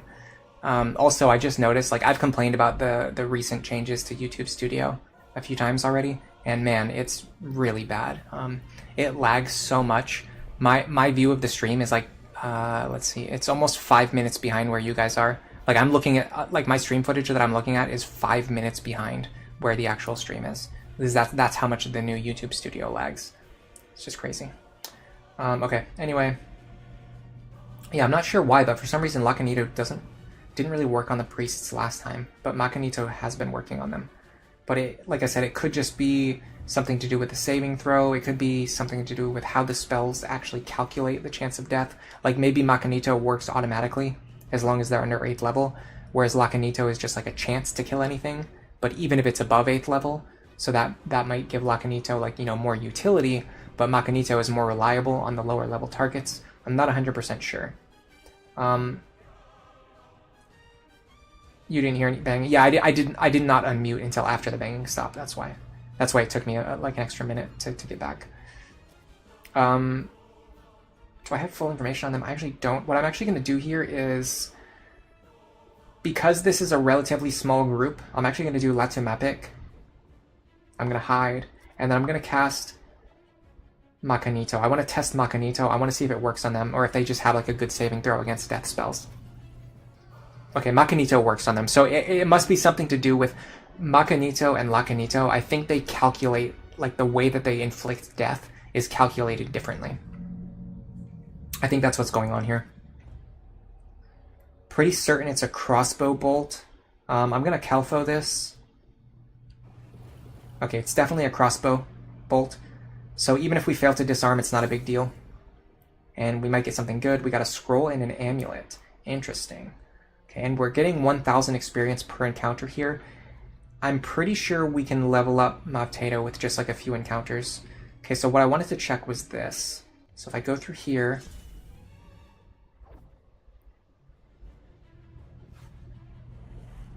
For spirits. Oh, they surprised us. That's not good. Especially because they can probably paralyze us. Okay, luckily they mostly missed their attacks. Okay, we don't have a lot of information on them.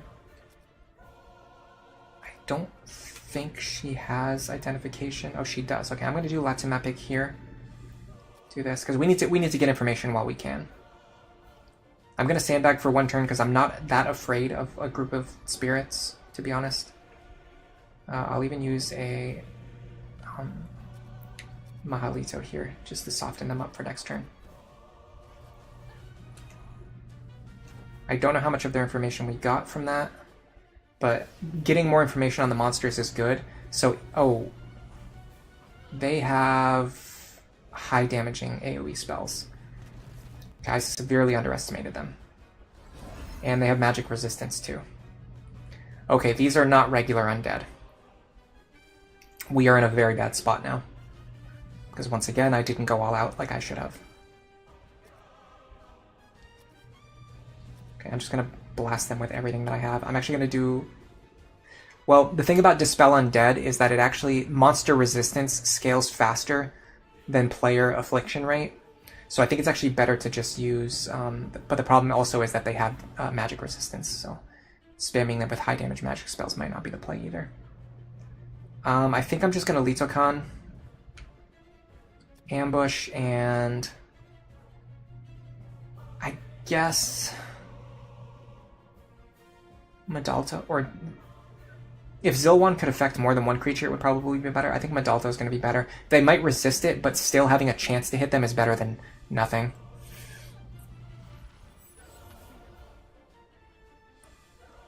Okay, I don't know exactly how high their magic resist is. Now this is going to be a problem. Oh, that's going to hit hard. We're not hitting them with our physical attacks, are we?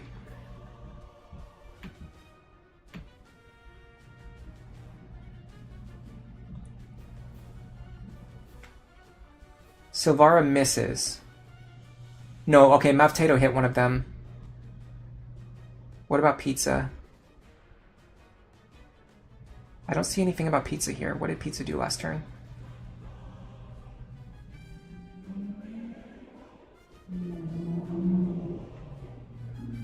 Pizza misses. So it seems like we don't have a great chance of hitting them with our physical attacks, but then they also have magic resistance, which is making it very, very hard for us to hit them. With that in mind, I'm going to spam attacks and... We should have Dilto. We can cast Dilto to maximize our chance of hitting them with physical attacks. And if he gets another spell off, he could potentially take out Pizza and Maid right here. Okay, we got him. We have to retreat. That was a big lesson for me. Even when I think I'm safe, I have to be more careful. Because I was thinking, oh, it's only like a single group of enemies. Stunner. Okay, it's definitely a stunner. I'm fine with disarming that. If it fails, it's not a big deal. If it stuns us, we can just cure paralysis. Okay, we have to retreat now. So let me we need some serious healing right now. Let me start with... Okay. Let me start with the ones that's going to give me the most amount of healing. So this is about 50 points of healing right here. 47. And then if I do one more on, let's see. I think actually yourself is going to be the next most amount. Yeah, that's another 47 points. Okay. After that, I need to go to my next slot, which is Dialma. I need to start spamming Dialma on my low HP characters to get them back up to like a reasonable amount of HP. That's good. Yeah, that could have gone so much worse, guys. We barely got out of there. I need to get Nicholas's health high enough so that if we run into monsters with breath weapons, he won't get instantly killed either. So this is not as safe as it looks.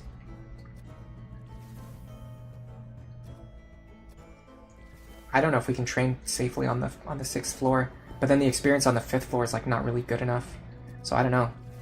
All right, this should be fine. I mean, we're running out of heals is the thing. Like, we're basically just relying on Dios rolls now. That's fine. Everyone's above 50 HP, other than Maid, who just doesn't have 50 HP.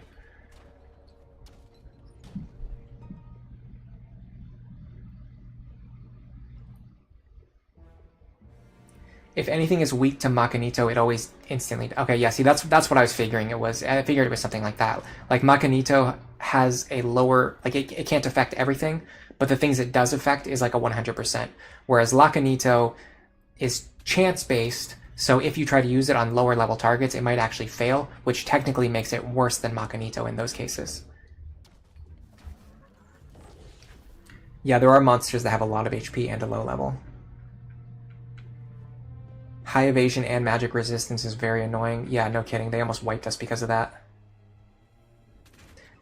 This isn't the first stream you've seen where someone got wrecked by spirits. I'm actually surprised anyone other than me is streaming this game.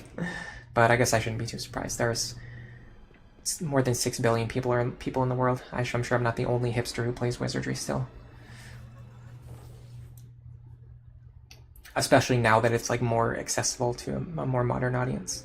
All right, we need to be more careful. I think I just underestimated those spirits. I was thinking they were going to be on the same level as like the other like basic undead that we've encountered so far, and man, they were not that. They were not that. They were very, very, very severe. The good thing is we made it back out safely, and actually we picked up some items. So because of that, I'm going to consolidate those items into Nicholas's inventory. Then I'm going to go to the tavern. I'm going to remove Maid. I'm going to add Reg. Nope, I'm going to add Reg. Then we're going to go into the dungeon. Spirits are not undead. Ah, okay, so Dispel would not have even worked on them. Oh yeah, I saw that too. I was looking at the monster tab on the left, said they were monstrosities, but I was still thinking that they were undeads, even though it says that they're monstrosities. Good call out though, because I don't think I would have recognized that. And then next time I would have been probably trying to dispel them, which wouldn't have worked, wasting even more actions. Yeah, you can actually. So unfortunately my PNG is actually kind of blocking it. Maybe I should move myself back over to the right hand side. Let me do that. You can see information on the monsters on the left hand side of the screen, but I'm blocking it. Is it this one? Yes. Go over here. There should be a way to flip me around.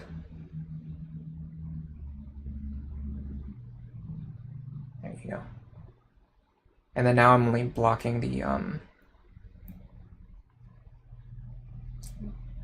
image of the old MS-DOS graphics, which I can pull those up to the center of the screen if we really want to see them. It's weird that the music stops whenever I switch over to OBS, by the way. I don't know why it does that. Alright, anyway, new reg. Nope, sorry, we need to go into Nicholas's inventory. Pass these items over to new reg. Yeah, I will say that the process of like passing items to your bishop and identifying them is so much faster in 5 ordeals. It's a little weird that they didn't use the 5 ordeal system in this game, because it's so much newer. Oh, hold on a second. Identify. Scroll of Catino.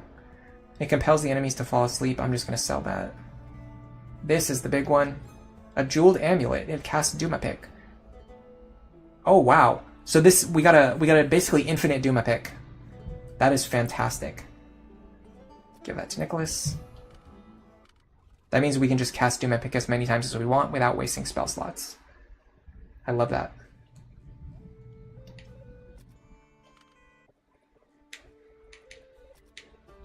We're going to use it very soon. You're going to sell that scroll of Catino. I don't need that. Then we're going to go back to the tavern. We're going to remove Nicholas and Reg, and then we're going to add Maid and Nicholas in that order. I would like to get another level on Maid to give her a chance to level up her HP. I think her HP is very low. I think it's lower than it should be. Pretty sure I can check that. So as a thief, I think she gets...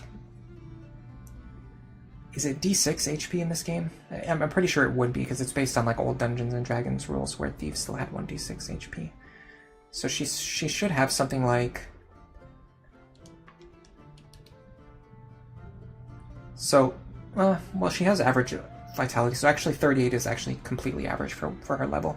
So maybe I'm wrong. But either way, another level will give me another chance to high roll on HP.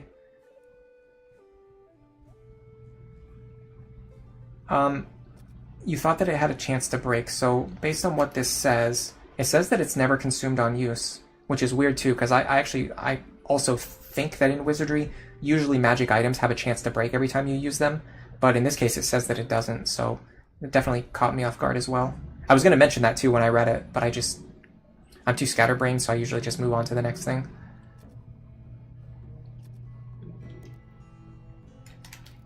So we're going to cast our Metamorphic.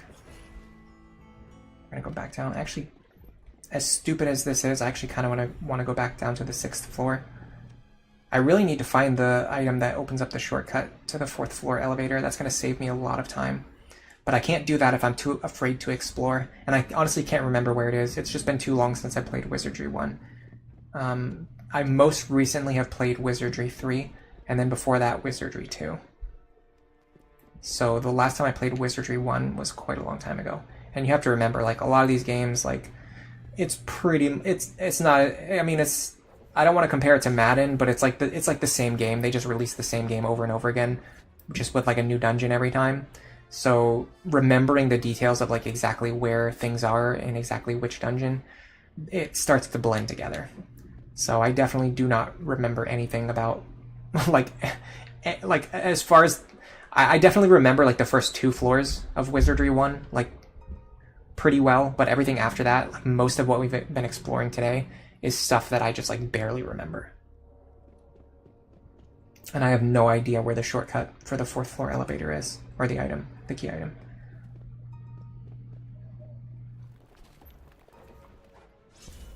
Well, it's not toads this time.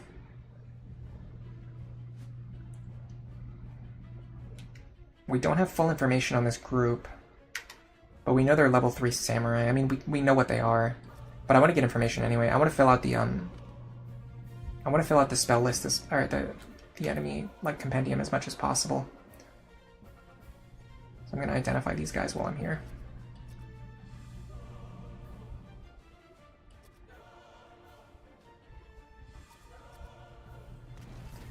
Only problem is if you kill all of them before you cast Identify, you don't get any information. Okay, that should be it.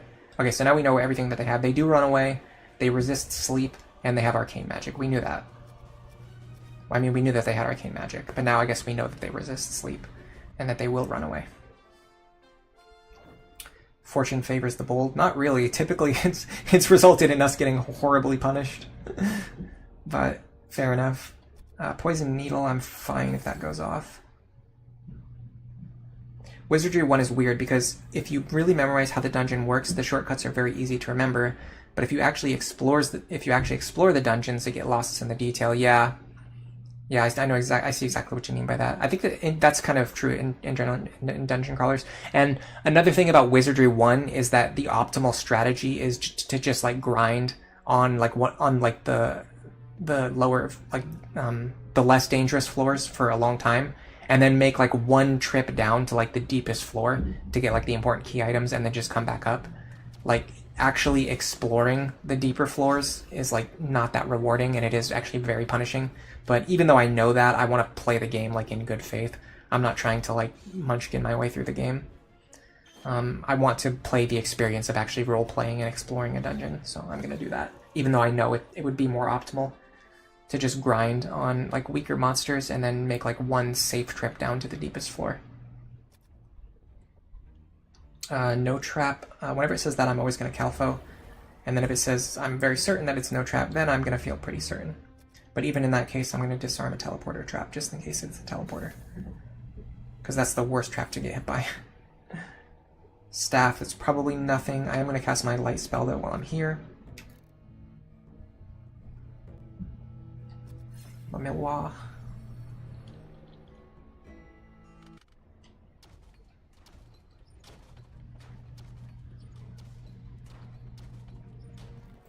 Alright, we're getting close. Oh, don't go there. The one thing I do like, at the very least, is that we are close to the shortcut in the spot where we're grinding. So even if we get into trouble, it's usually a pretty fast like escape route back to the shortcut. This game's pretty good at like having shortcuts, by the way. I praised this a lot already in the previous streams, but I'm going to continue praising it. Considering how long ago this game came out, it's actually really impressive, like how good like the shortcuts are. When you consider that like even some modern games like have really bad like backtracking. These are undead. I'm going to try to dispel them, and I'm just going to have everyone else attack the spiders for this turn.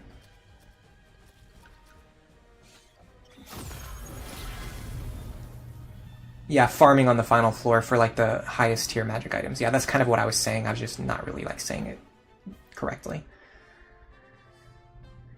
You go down to the final floor because that has like the highest chance of dropping the highest level chests. Man, we actually didn't get a lot of experience. Oh, again, yeah, right. It's because, like I said, I realized that when you dispel enemies, you actually don't get experience, or you get reduced experience, something like that.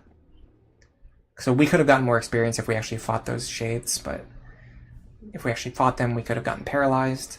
Okay, so it looks like when we go through the doors in this direction, we're more likely to trigger encounters. So even though this is a shorter path, if we go the long way around, like I'll show you. Oops, I pressed the wrong button. I wanted to press, what is it? Which button is it? This button. Okay, so if we go the long way around here, what I notice is that we don't really get into any fights. And then we enter these doors from the backside, and then I guess because we're coming through the back door, like the doors from the backside, we weren't really getting any encounters. Even though this is a really long loop, we didn't get into any fights. But if we try to go the fast way, if we go here, here, here, here, here, we're going through these doors in the forward direction, which seems to be increasing our chances of getting encounters. So it might actually be, even though this is the shorter route, it's actually the more dangerous route. I'm going to test that out now. No. I guess we just got unlucky last time. I think it's just luck-based. I think I'm way overthinking it. Okay, so this is a good chance to use our magic item.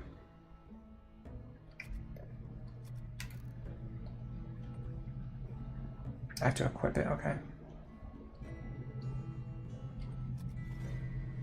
That's so awesome. Okay, so it looks like we've already explored this area. What I want to do is go over here and just finish mapping out at least this room before we go back. Just so we have like a better view of the map.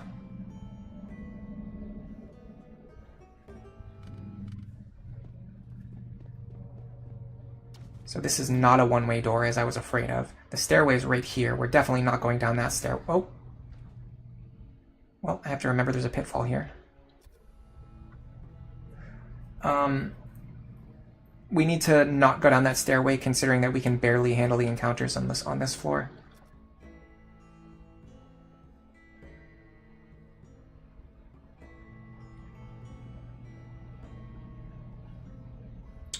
I think Dialma's better. And then I'm just going to spam Dios for the rest. I want to heal to full because we just took 30 damage from a single trap. And it's full enough. Yeah, these pit traps have been like one of the most dangerous thing. Another pit. Okay, cool. Good to know. Oh, and Maid just instantly died. Are you kidding me? Like, you're serious right now? Okay, sure. Well, let's go back to town. Yeah, floor 3 just being like all pit traps is really annoying. This is actually pretty annoying to me, the fact that they would have such high damaging pit traps like right here in this spot. What I really don't like actually is that the pit traps don't get marked on your map. In my opinion, if you're going to make like a game like this with like modern quality of life, one of the modern qualities of life that you need to include is for the pit traps to be shown on the map after you fall in them. It's so ridiculous that I have to remember where every pit is. I am going to cast... I don't even know what to cast, honestly. Because he has magic resistance.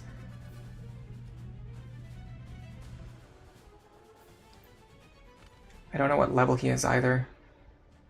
I think he's level 7, but I'm not 100% sure. Because I think it's like... the HP doesn't actually work that way. Even though maybe it should. I mean, he can't be higher than level 7, right? Because if he was higher than level 7, he would have more than 7 hit dice. But I don't want to take that for granted because that might not be true.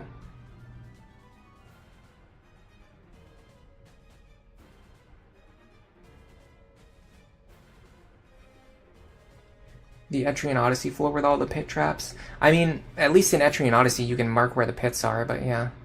You don't have to mark them with markers either. You can just color them a different color. Like make the safe tiles green and then the dangerous tiles red.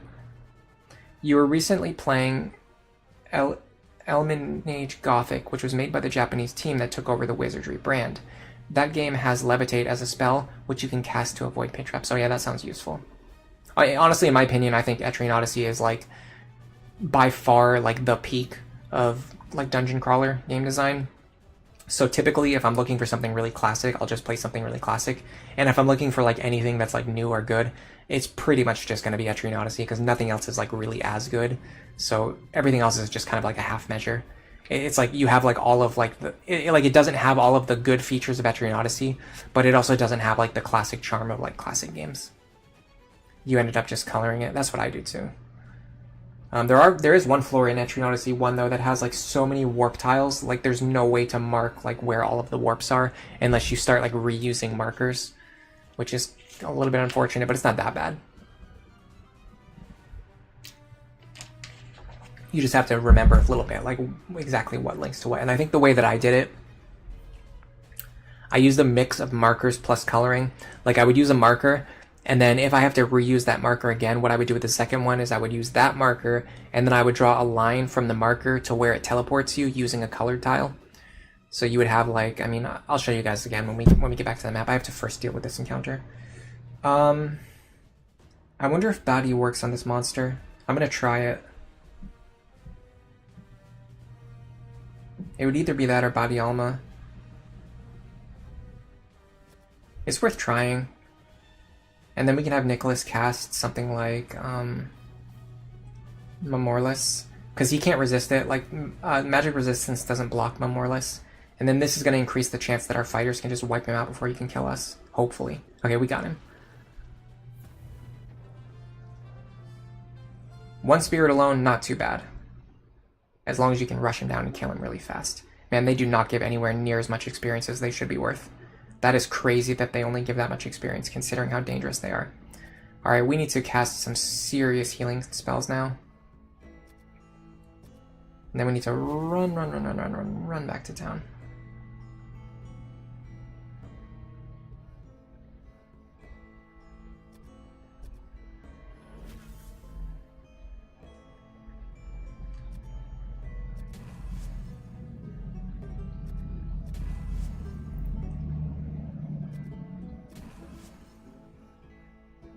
Yeah, I will say I don't love the way pit traps are done in Wizardry 1, just because they deal so much damage. It actually scales based on the level of the dungeon.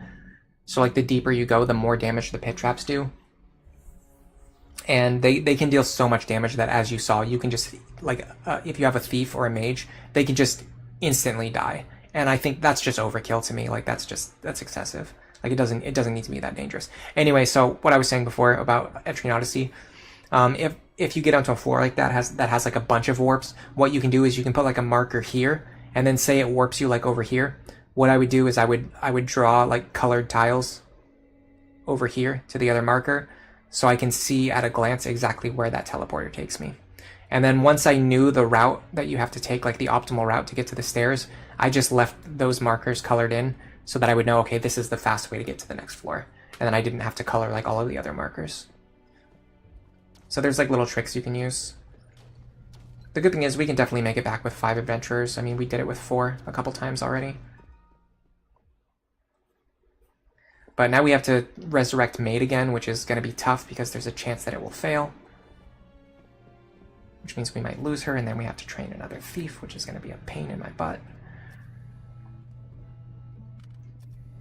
Let me also offload her items onto someone else.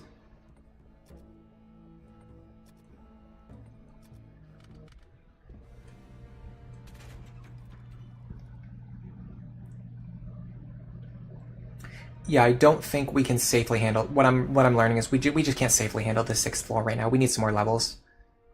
It is what it is. We just can't handle the 6th floor. It's too much.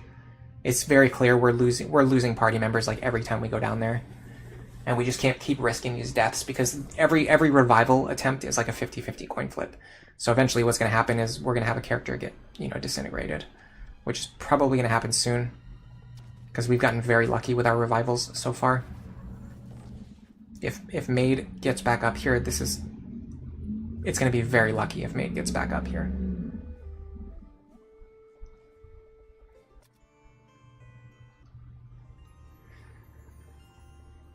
Invoke. Okay, well, we got very lucky. We can give her back her items. But what I'm going to do is I'm gonna go check the 5th floor, and we can just train there. We're not getting as much experience as I would like, but we're close enough to a level up on a few of our characters that it's worth trading there for a little bit.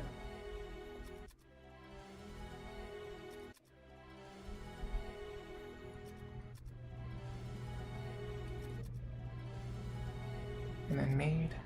I do like how they made it so it just always takes a week to recover, no matter how much HP you're missing. The tedium of just like having to heal your party up was probably not that fun in classic Wizardry. It's definitely not a perfect game.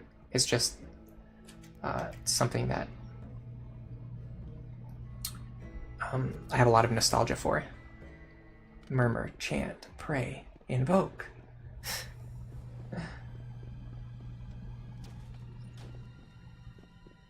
We could also go down to the 4th floor and train there. I don't know why I didn't think about that. I don't remember how to get to the elevator from here, though. I think it's straight ahead. Over and then over. Yeah, okay. Let's go to the 4th floor and train there. I don't know why I didn't think of doing that. It's so obvious. It's so obvious. I want you to cast Lamilla so we can see where we're going and what we're doing.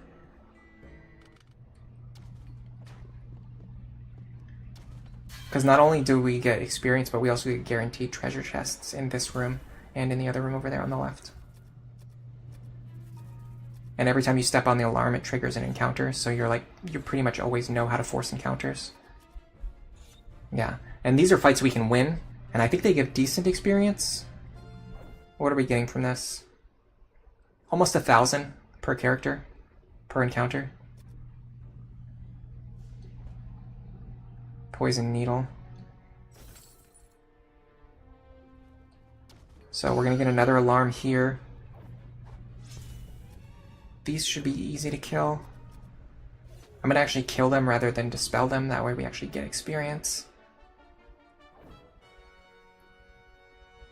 340, not as good, but there's also like no risk involved. Okay, so there should be a guaranteed chest in here. Okay, this is good because as scary as ninja are, now we know that we can guaranteed kill them with Makanito.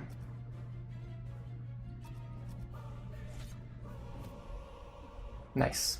That is so useful to be able to do. I think having a fast mage is probably one of the best ways to wipe out ninja. Exploding box. I'm going to Calfo that. That is an exploding box. I think I'm willing to risk the disarm. Worst thing that happens is we take some damage on the way back to town. And even better, we didn't take any damage. I'm going to do 2 more fights. Okay, we should be able to have our fighters attack the spiders. And then, do we have full information on every group? I think we do.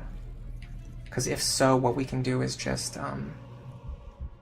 Mahalito, the boring beetles. Yeah. So this should be enough to wipe out the boring beetles group. And then we can just have our fighters like slowly chip down the HP on the spiders.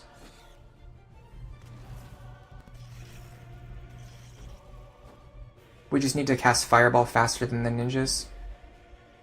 Dark Flagrance, you sent a message, but I missed it. Or I didn't see the whole thing. Looks like you deleted it. I think you were telling me to finish exploring the 4th floor. I mean, I'm going to do that anyway, but I got stuck. I couldn't get past the boss room. So we decided to just like go back and do other things. I was considering finishing exploring it now. But I'm just checking to see like how my group stands up against these encounters and like how close we are to getting a level up. Because if we can get a level up quickly, I would rather do that first before doing any exploring. That's good experience. If we can get encounters like that, which are very winnable and which give good experience, I think that's a good thing. Good thing is when you fail to disarm, it doesn't always go off right away. Ooh, magic armor and a mace. Well, not guaranteed magic, but... Okay, Mavtato's ready to level up. I think this is a good time to go back, but I'm going to check to see if anyone else is, like, really close. No, no one else is, like, really close, so let's just go back now. We can get Mavtato up to level 11, which will also, I think, get them some more spells. More ninja, this is good for me. We actually surprised them, too. So we might be able to just kill them with melee. Not really. Yeah, we actually didn't kill a single one.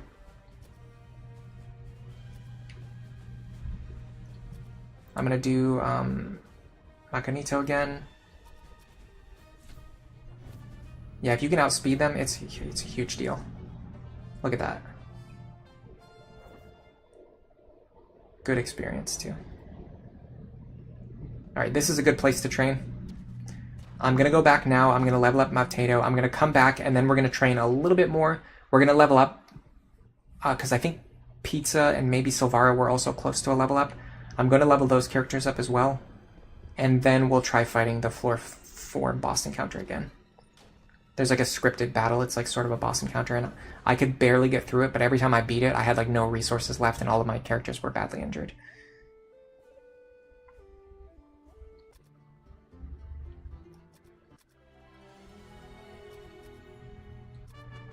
We got some spell points. We didn't learn any new spells. A little surprising, because I think you should learn new spells at level 11, but I guess not. We got a ton of HP though. Samurai get really good HP gains. It's because they have an extra hit die.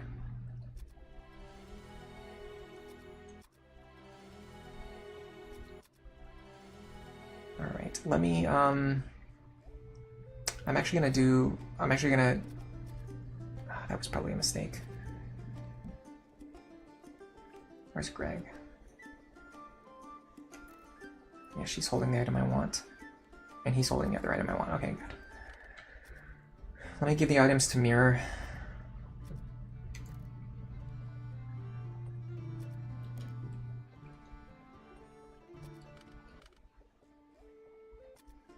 I'm gonna have Reg identify the items we just picked up.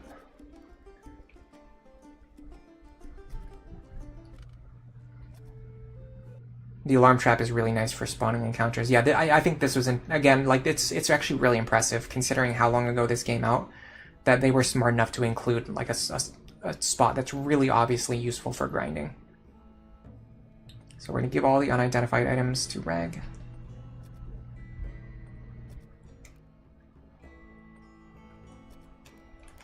Perfect. And you get, like, a bunch of items, too.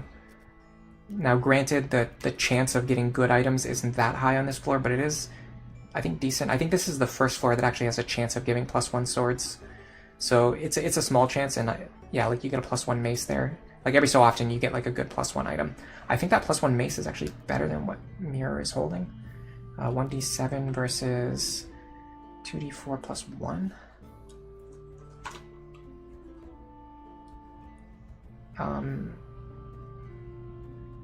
Yeah, that's definitely better. That's 3 to 9. The other stuff I can just sell. The +1 stabs are like basically useless.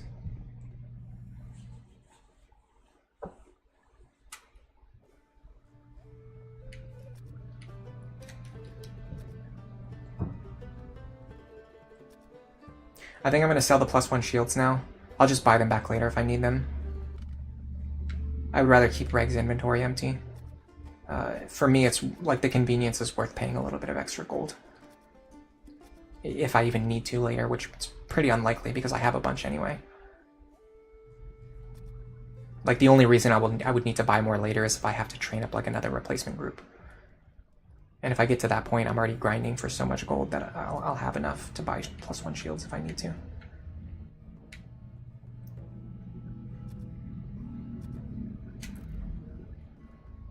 Alright, let's go back down to the 4th floor now.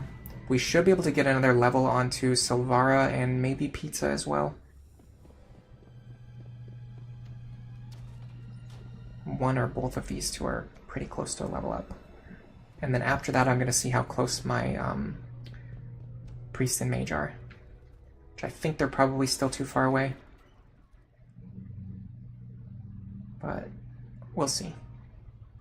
The thing is, I think this group is actually kind of like strong enough to handle the mid-boss encounter anyway. But if we're close enough, like to just get another level just from like a little bit of grinding, it's worth just doing that first anyway. I'll check after we do one fight. So go here. Yeah, if you go into these rooms, you can just get like guaranteed treasure chests, which is really cool.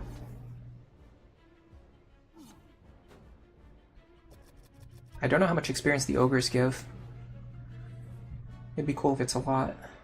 It's probably not though, because they don't have any magic abilities. Yeah, it's not that much. We got teleported. I think we just got teleported to the mini boss tile. Completely at random, by the way. Oh, we surprised them too. Okay, see, this is... I've talked before about,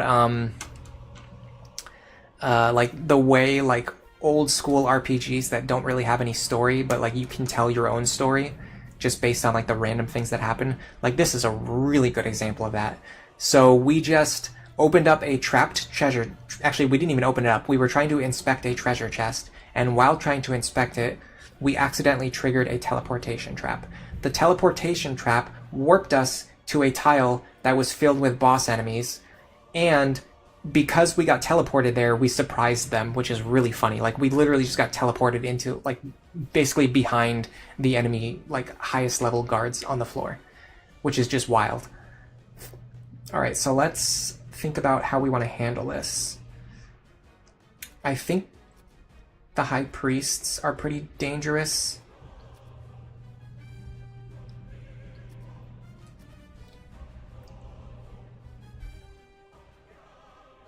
I really want to get rid of them before they have time to silence our own casters if I can.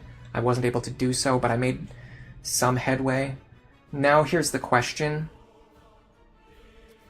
If I do the same thing again, I should be able to finish them off. Is there anything I can cast? Like, I could maybe Lorto the enemy mages, because they probably have low HP. And then... See, Makanito works on all monsters in the encounter. So this might kill everything if it goes off fast enough. I don't know for sure what level the High Ninja is, though.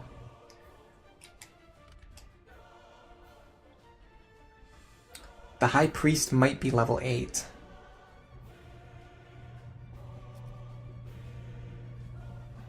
The High Ninja might be level 12. I'm just not sure, though. I don't know for sure if the HP range translates directly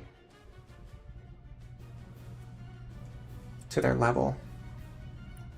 I'm gonna try Makanito. I think it's worth attempting.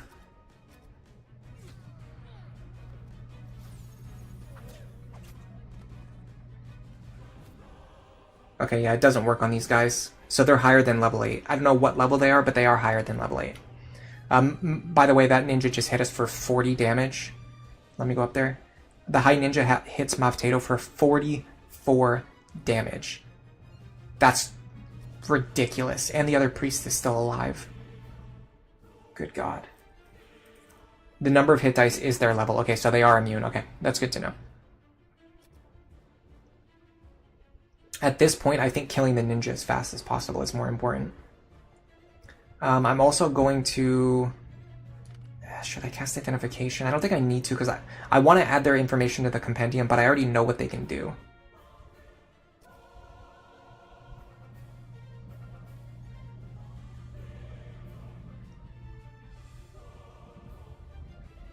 Like, Body Alma on the enemy priest might be better, because that could actually kill him. And then...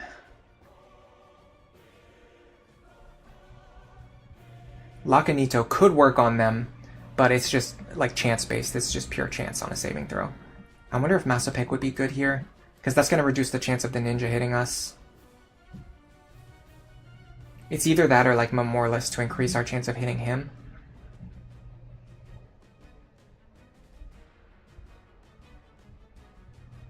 He has a lot of HP, so like hitting him with a damage spell is not going to get rid of him instantly.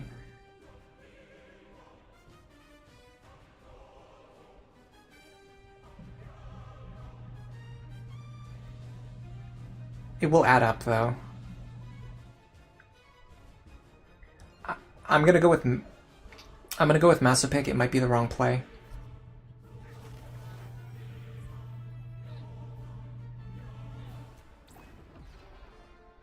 Nice, okay, that worked. I don't know if that was like the optimal play, but it worked out. Oh, this is this? Yeah, this is the tile that I thought it was, so check this out. We just got warped to... Oh, where the heck are we? Hold on, I'm so wrong about where we are. No, okay, yeah, I know where we are, I know where we are. Hold on a second. We have an item for this, so just use it. Yeah, this is it. So this is where we were. We were in this passageway, here. Like fighting random encounters, and this is the mini boss that I was telling you guys about that I've been struggling to get past. We just got teleported over here, and I think this was just random. I don't think this happened because we got teleported, but it is a fun little story that we got teleported onto the boss monsters and then we surprised them, which is nice and fun. Because we're already here anyway, and because our group is in like decent shape, I'm going to try... Emphasis on try to go a little bit further and maybe get some information about what's behind this door. Stuff that we weren't able to view on previous attempts. I can't believe my neighbor is banging so much, by the way. I don't know if you guys can hear that or not, but it is loud. GG, thank you very much. Yeah, I'm surprised. We did pretty well that time. Go through here. Okay, this is an empty room. That's manageable.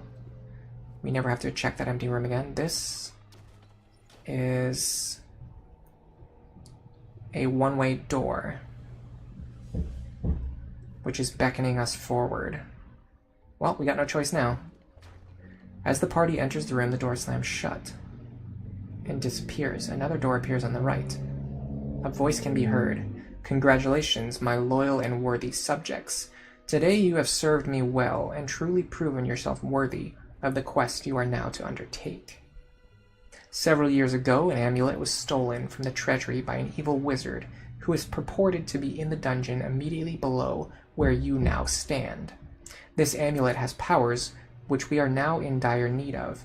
It is your quest to find this amulet and retrieve it from this wizard. In recognition of your great deed today, I will give you a blue ribbon, which may be used to access the level transporter on this floor. Without it, the party would be unable to enter the room in which it lies. Go now, and Godspeed in your quest. We got the blue ribbon. Okay, so I think this might be the shortcut that I've been looking for.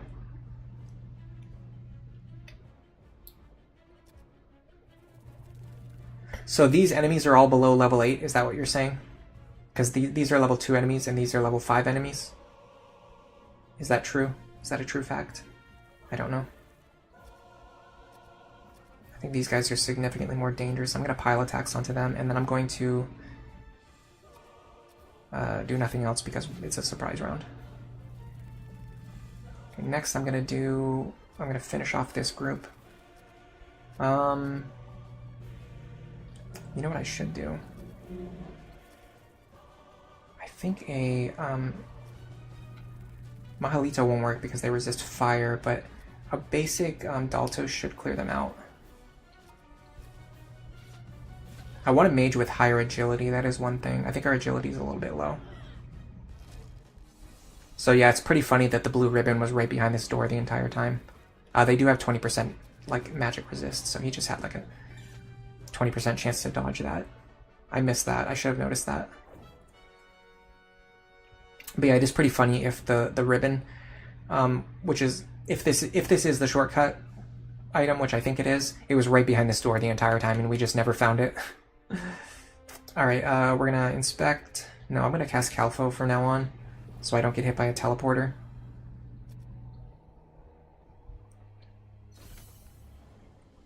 I forgot that you can accidentally set off the trap while inspecting. I thought you could only do it while failing to disarm. Okay, so now we are... I think we're back right near the shortcut, but I'm going to use the Jeweled Amulet. Yeah, so that takes us back right over here, and then I think the blue ribbon allows us to go through this passage, which will allow us to go right back down to the 6th floor. And if so, it's going to be a lot easier to retrieve the rest of the fallen party members too. Also, by the way, Pizza's ready to level up. So let's take a look at that. Silvara is close, but not that close. Nobody else is particularly close. All right, let's go level up Pizza first. Well, before that, let me check to make sure if the blue ribbon lets me through here. It does. Okay, cool. Awesome. So now we can access the elevator. That's so funny that it was right behind that door the entire time.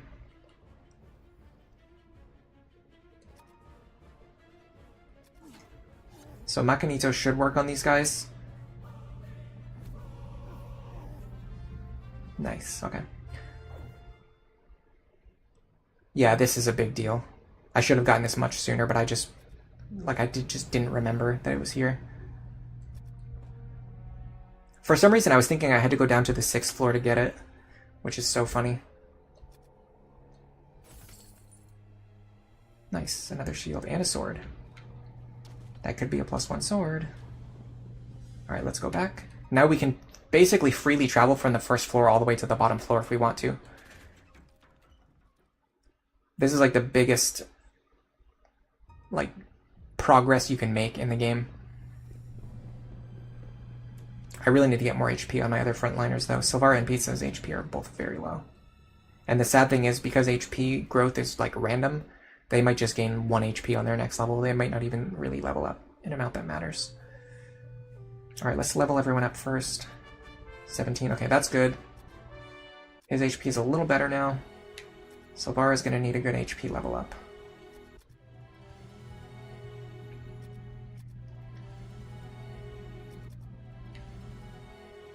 I don't think it's worth it fighting that mini-boss encounter over and over again. The enemies are like really strong and really deadly, and they don't really give much better experience or better loot compared to what we already get, just from like fighting the other encounters that are right nearby. I'm not going to identify the new items yet. I'm just going to do another round of grinding first, and then I'll worry about identifying after that.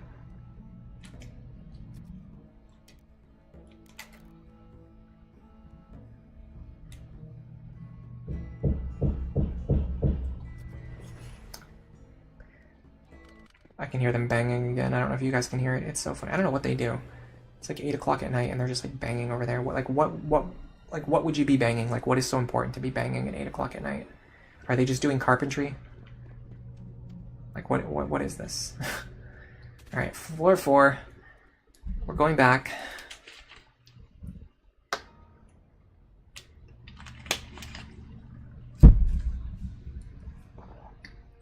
Now, I could just go down to the 5th floor from here, but I think honestly, like this is a really good spot for training. Oops, that's the wrong door.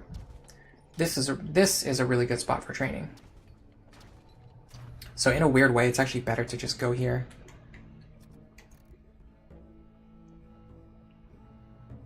At least until we get Silvara level up. Then we'll think about what we're going to do next. Whether that be exploring the 5th floor or even trying to go back down to the 6th floor. 2 dragonflies. Yeah, those teleporter traps can instantly kill you, by the way, so that could have gone much worse. I'm going to start using Calfo from now on. I don't think it's worth the risk of trying to identify a trap and getting teleported. So we're just going to Calfo.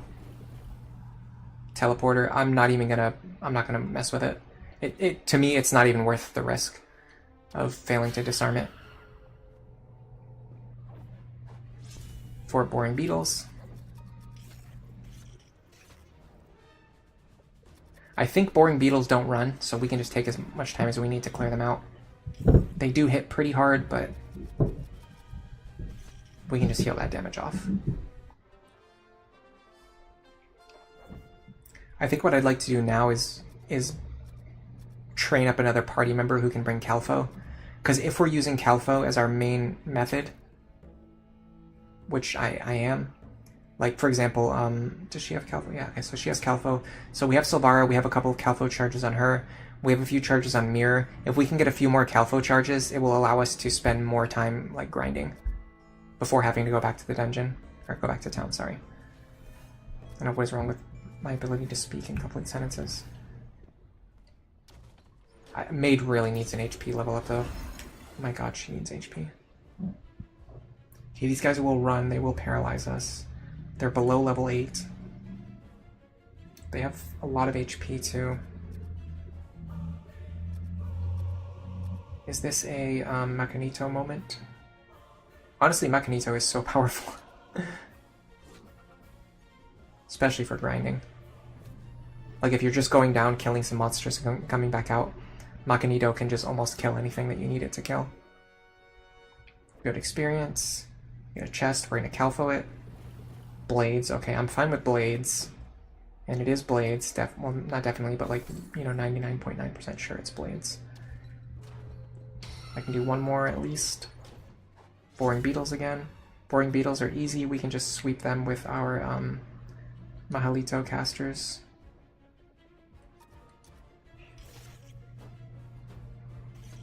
Then we get another treasure chest. Yeah, having 2 Mahalito casters is really good, because then you can just do this, and it wipes like most encounters. While using like a lower level spell slot. Alright. That is good experience too. I want to get more encounters like that.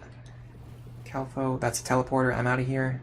No thank you, I do not want what is in there. I do not care what it is. It is not worth the risk. 8 ogres. They have actually not that high HP, and they will run away if we let them, so let's try to get them before they run away. We can Dalto them. And Mahalito.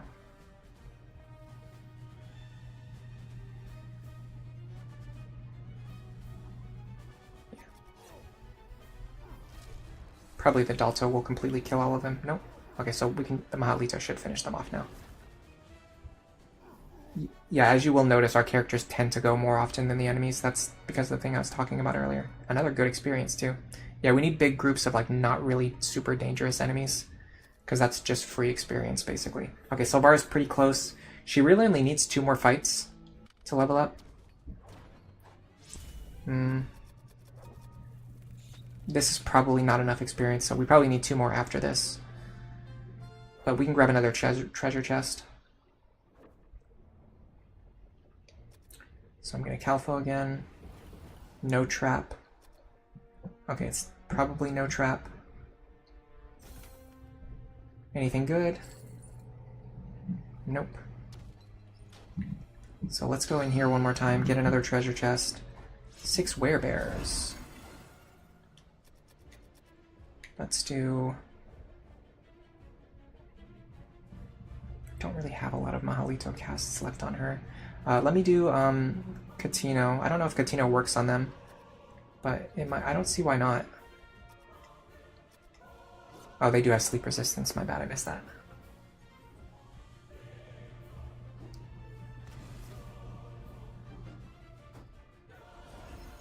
There were so many of them, they were like off the edge of the screen. It's a good thing that the game moves them back into a position where you can see, and unfortunately the last 2 got away. But it is what it is. That does mean we're going to lose out on some experience. Yeah, that's a lot of experience we lost out on. Okay, we're going to Calfo. So we're running out of Calfos, so it will be time to head back soon. But I would really like to get Silvara a level up before we go back. Let me try. If she doesn't level up after this encounter, I'll do one more. Huge spiders are probably not going to give us a lot of experience. For grinding experience, it's all about mages. Yeah, unfortunately, I do like that the fighters' multi-attack can allow them to deal like a ton of damage, but the problem is it still only damages one target.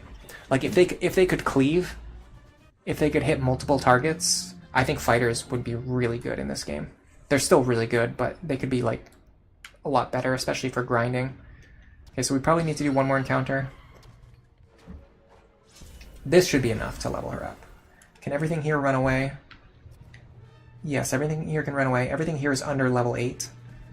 So what I'm going to do is I'm just going to try to kill as many Vorpal bunnies as I can. I'm pretty sure they're the most dangerous things. And I'm going to cast a Macanito to just kill everything. There you go. That is the most efficient grinding method right there. Just wipe everything out with instant death magic. And we got 2,000 experience. That should level Silvara up. And it does. Now we're going back to town. Now we want a really good HP roll on her. I'd like to get her above, like... I don't know if 80 HP is possible. It should be. I think 80 HP should be possible, but that would be a very high roll. So the closer to 80, the better. If she just gains 1 HP, I'm going to be a little sad. She can also... I don't think she can gain any more spells at this point, but her spell points can go up still. Yeah, 7 HP. Okay, that's really good. I'm very happy with that. Her stats got kind of screwed, but whatever. It's because her age is pretty high because she's a multi-class character. Pram, you lost connection. What is the blue ribbon? So the blue ribbon actually allows us to access the elevator. Let's go check that out right now. I'll show you what it does. I just wanted to train Silvara up because she was very close to a level up, but now that we got that, I will actually go show you exactly what the blue ribbon does. But essentially what it does is it allows us to access that elevator that was blocked off before, which means now we can go all the way from the first floor all the way down to the bottom floor if we wanted to. We don't want to do that, but we do want to go down to the 6th floor quickly, both for exploration and for retrieving our fallen party members. And the good thing about these key items is they're kind of universal, so even if, like, say for example this party gets wiped, we could still send a replacement party down to the 6th floor a lot faster now and a lot more safely to retrieve them. So we kind of solved the problem of, like, falling party members now. So before, if you step into this room, you'll get teleported back out and it doesn't allow you to access the elevator, which leads to the lower floors. But with the blue ribbon, we can walk straight through.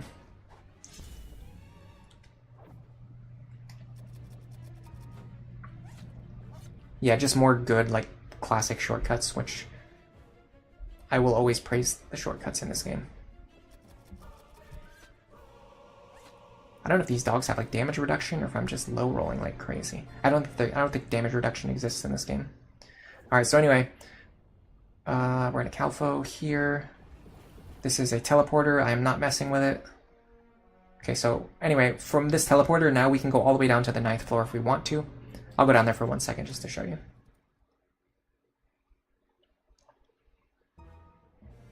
Look at this, 9th floor. I am not even stepping outside of this room because we could probably die very fast. What I will do is go up to the 6th floor. I don't think we actually found the elevator on the 6th floor, which means this should take us to a new area that we haven't been before. So while I'm standing in this position, I'm going to have Nicholas use his jeweled amulet. So now we are down here. Yeah, so this is the elevator on the 6th floor. It's down here. We know there's pit traps up here. Really annoying pit traps, by the way. Very annoying. Like, these are like BM pit traps, honestly. Like, you don't need to make pit traps like this disrespectful. Anyway, so we're in this new section of the dungeon. There's actually a door right here too. I don't want to mess with anything that could be potentially a one-way door, but it is kind of cool that we can access the 6th floor. What I am going to do instead is go back up to the 5th floor, because I know where this elevator is and I know how it connects to everything else. And in my opinion, having that information is a lot more important than going like directly to the 6th floor, because we can easily just do this. Now we're already back on the 6th floor, but now we also know exactly where we are. A bunch of attack dogs, a bunch of swordsmen, and a bunch of dragonflies. Everything here is below level 5. And at least one of these groups wants to run away. So I'm going to attack the group that wants to run away. And then I'm going to cast a Makunito to kill everything else. Nice. Look how powerful this is. Man, instant death magic is really good. And we got a good, clean 2,000 experience from that. Okay, so this is finally a method for grinding that is more efficient than what we've been doing. Because if we can run down to these floors and get like 2,000 experience just for instantly killing like big groups of dangerous enemies, I think we'll be okay. And if we do that enough times, Maid, Mirror, and then Nicholas should eventually level up in that order. This gives me the confidence to do at least a little bit of 6th floor exploration.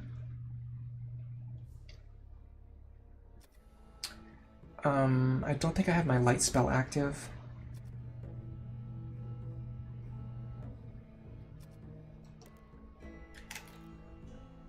No, I don't.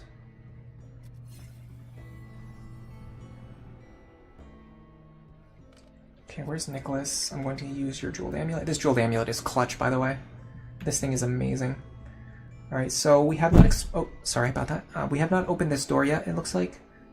So if we go 1, 2, 3, 4, there's a 5th door down here. But I don't know if it's a one-way, and if it's a one-way, we might get stuck. Well, if it's a one-way, even if it's a one-way, we're pretty close to the elevator. So let me go check that door.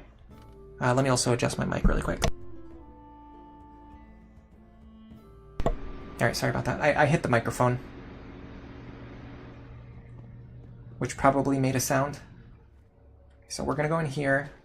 Okay, we have not been in here before. Man, I'm so scared of pit traps now. Especially because they have enough damage to instantly kill Maid. Honestly, with that information, maybe we should level up Maid one more time before we explore. It's just too risky. It's too risky to keep exploring on a level where the pit traps deal enough damage that they can instantly kill us. Even though it feels like they shouldn't be able to, because this is floor 6. So they should be able to deal 36 damage at most. Maybe she wasn't at full HP at the time. I'm not sure.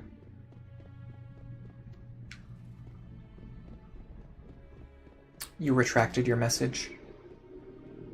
I don't get to see what it is if you do that.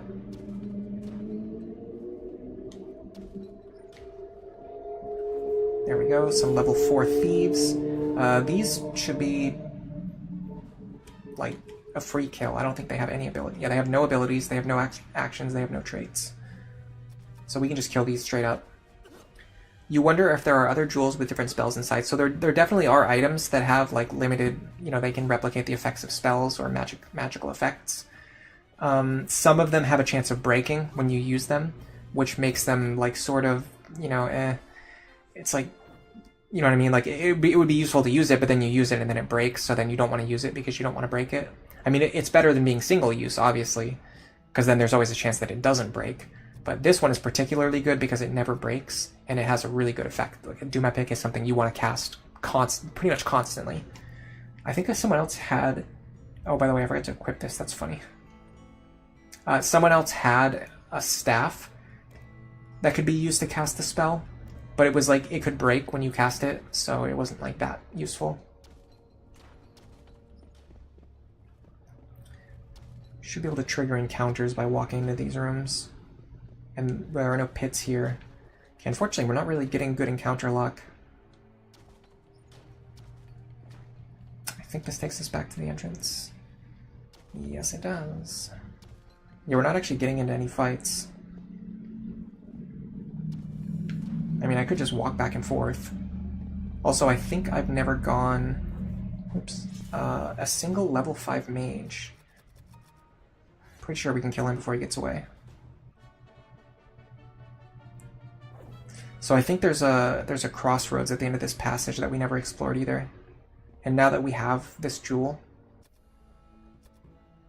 we can make really we can make really good use of this. Oh, right. Yeah, this was a teleporter. Yep. Okay, I remember now.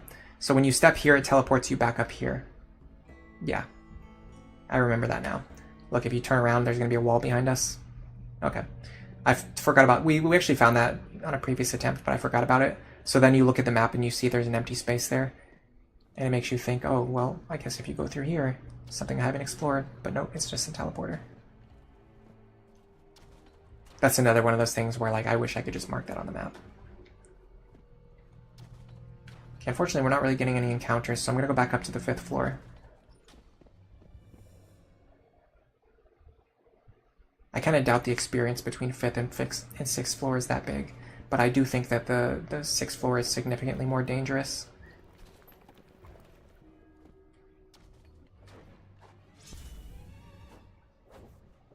The good thing is monsters can't cast spells when they surprise you.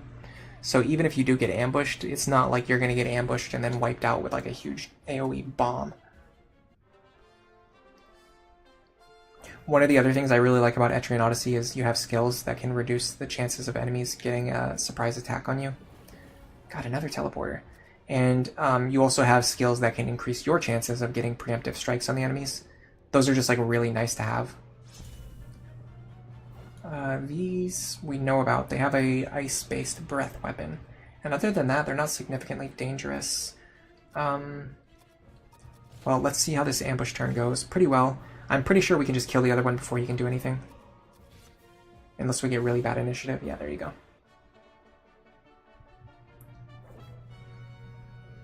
So I'm just going to walk around on this floor fighting monsters until I feel like I don't... Okay, no trap. So I'm going to disarm it just in case it's a teleporter. Yeah, I'm going to walk around on this floor. We're getting more experience than we would get from grinding on the 4th floor. The only downside is like it takes more time to walk around, and then also if we get into like a bad position, we have to go pretty far to get back to the elevator. Okay, Grave Mists, they are undead. Shades, they are undead. And Rotting Corpses, they are undead. Interesting. What's the highest level? Well, these guys, this Grave Mist is the highest level, who has a paralysis, so I'm going to focus all my melee attacks on him. Then I'm going to try Dispel, which I think only works on a single group, yeah. But we can Dispel the Shades. And then you are going to cast... I think Mahalito will be enough for these guys. Yeah, Mahalito should kill these corpses in the back row. So we got a good Dispel off. Okay, we wiped that group pretty efficiently. That's a good example of like using your fighters, your priests, and your mages all effectively together. Unfortunately, we got reduced experience because we used Dispel Undead. I'm wondering if I should just never use Dispel Undead because we're just giving up so much experience. I don't know. It's tough because it's really efficient at clearing. And sometimes like you need to clear those enemies fast.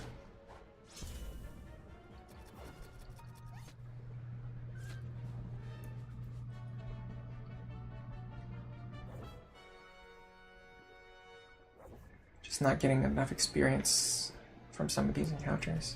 I need to get the encounters against like the big enemy groups.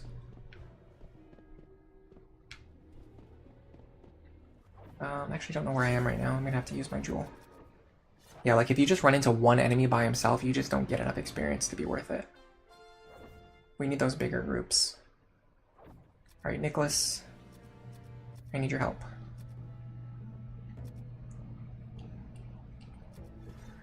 Where are we? Okay, I see where we are. Okay, I'm gonna go up to the top of this row, go through the secret door, and then that will take us back to the center. I think going back down to the 6th floor will reset the encounters down there. That will allow us to get another chance to spawn some more encounters.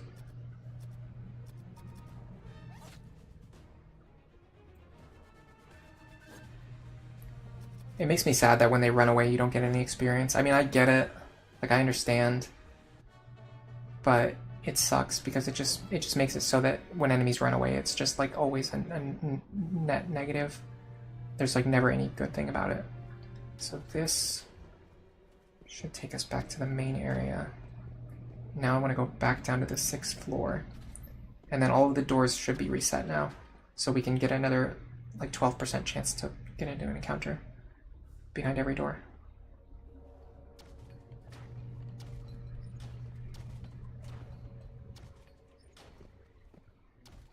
Just not getting lucky with encounters. Alright, well in that case, let me go back. I don't want to be too far away from the elevator. One giant spider, that's horrible. That's like a floor 2 monster. What is happening here? Andy's by himself. It's not even a group. Is he a higher level version though? Yeah, he's a little bit higher level. Because I don't have all of his information, so he's definitely not the same as the floor 2 monster. But he's like basically the same, just with more HP. Alright, let's try this again. Encounter? No. Encounter? No. What about you? Encounter? No. Encounter? Yes. Here we go. Okay. 5 gargoyles, 3 spirits. This is a tough encounter, but it is winnable, and if we win, we can get a lot of experience. This is the way to go. Okay, the gargoyles are level 4. They don't have any particularly dangerous actions, and I don't think their spell resist protects them against Macanito. I'm not 100% sure about that, but I don't think it does. Here's what I'm going to do. All of my melee is going to go directly into the spirits. I'm going to cast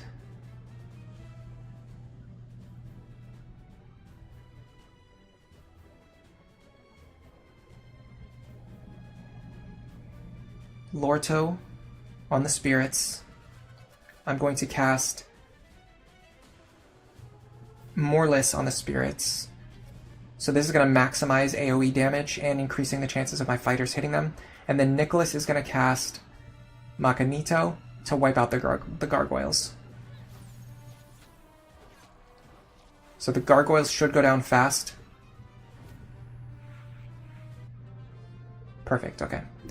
So we cleared the spirits with AoE magic and then debuffed them so our fighters could actually hit them with multi-attacks.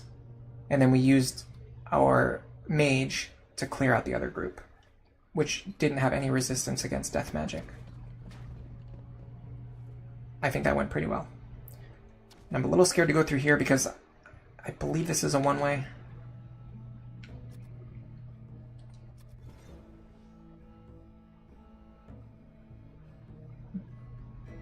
The way forward is technically a one-way if we go too far.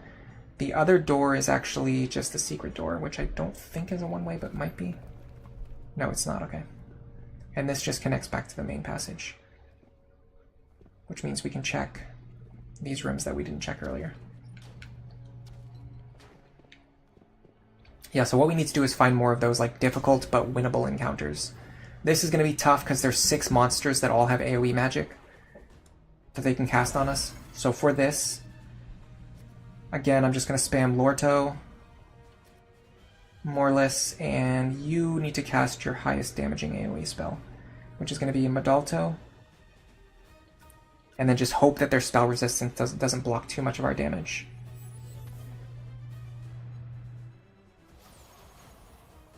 Yeah, there you go. And then even if they cast like AoE on us, there's just not enough of them left standing. Like, they can't one-turn kill our party. They can do a lot of damage, but they can't one-turn kill us. In fact, this even feels like a turn where I could safely cast Letum Epic and get some information.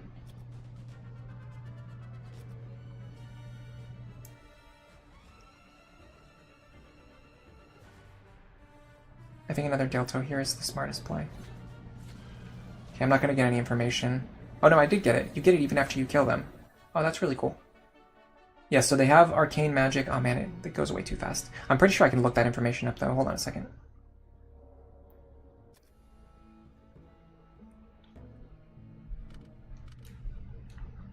Yeah, here you go. Okay, let's find spirits because now we've got all of their information, so we can. God reposition myself. We can... Yeah, here we go. Spirits. Okay, so they're level 7, which means actually we can kill them with Makanito. They have spell resist, which I don't think blocks Makanito. At least it seems like not. They have high-level arcane magic. They have regen, and they have poison.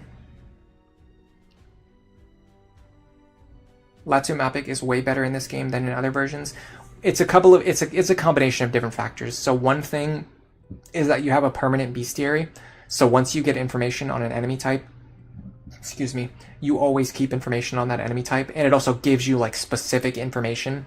So as a result, like just the ability to identify enemies is really good because you get information and then you get to keep that information. Having said that, the function of, or like the way, like the function of Latumapic is definitely better in this game. The way that it worked, I think, is probably better in the older games, because in the older games you just cast Latumapic and then it just, your chance to identify monsters is just higher for the rest of the adventure, basically. Whereas in this game, you have to specifically cast Latumapic on turns when you want to get information. But then once you have that information, you get to permanently keep it, which is way better. So I think this version is better overall, but I do think that in some ways, like the other version was a little bit more efficient, I guess. Anyway, we fought a couple of good fights there. We have mages getting pretty close, but our spell slots are getting a little bit lower too. This feels like a good time to go back to town, and then we can come back and do a quick grinding session to get Maid leveled up. Yeah, spell resistance and elemental resistance only apply to spells that inflict numerical amounts of damage. I believe that too. That's how I think it works. I'm like 99% sure, I'm not 100% sure, but as far as I know, I know for sure like spells like Dilto and like things that debuff the enemy AC work even if they have spell resistance, and I think stuff like Makanito also works as long as they're below the level, which in our case we just found out the spirits are below the level, so we can actually just wipe them with Makanito from now on. So they're not as dangerous as I thought they were, because Makanito just gets right around their spell resistance, which is their most difficult quality. Yeah, we gotta have the information. I really like the way the bestiary works in this game. How you just like permanently get information on the monsters. It makes it so you're always making some kind of progress in terms of like learning and growing. Even if you're not gaining experience, you're gaining knowledge that you can use to win future encounters. And Latumapic plays a big part of that because of how it gives you like guaranteed identifications. Alright, I will identify the stuff we picked up so far.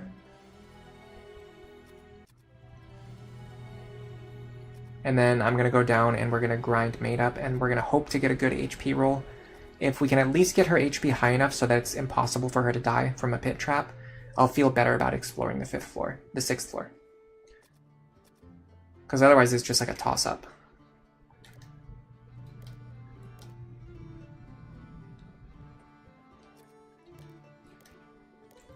Okay, looks like Pizza and Silvara have all of our items.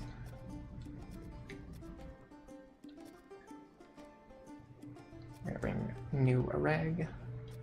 We're going to enter the maze.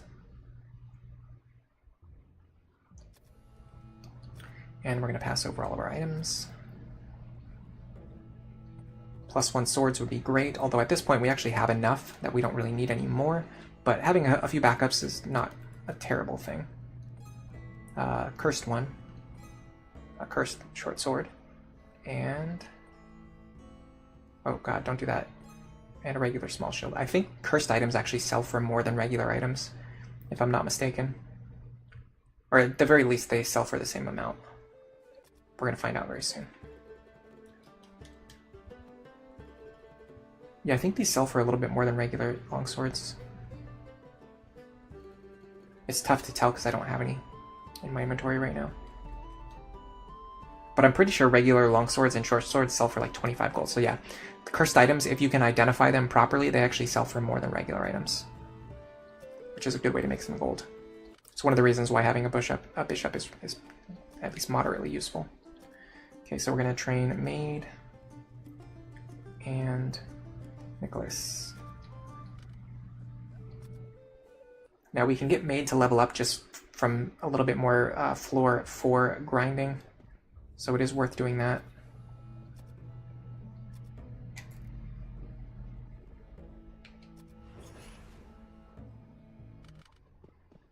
Very quickly.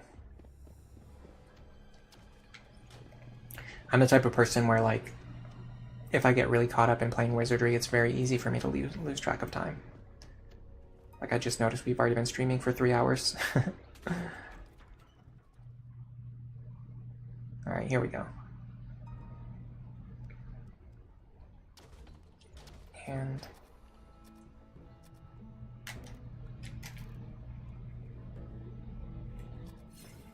I don't like how, for your multi-class characters, the spell list defaults to the mage spell list.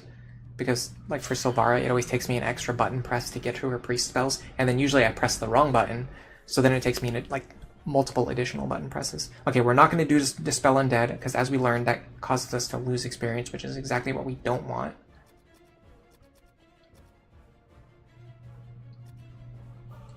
Instead, what we're going to do is... Dalto.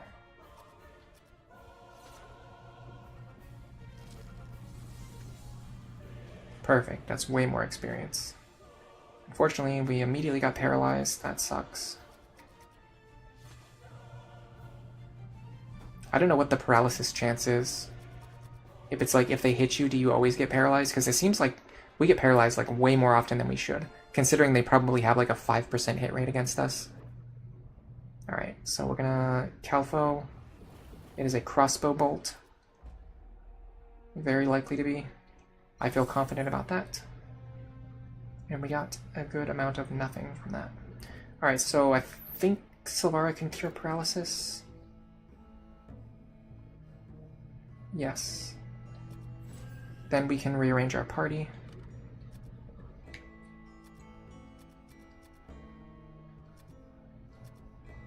Actually, I'm going to put Mavtato in the lead slot.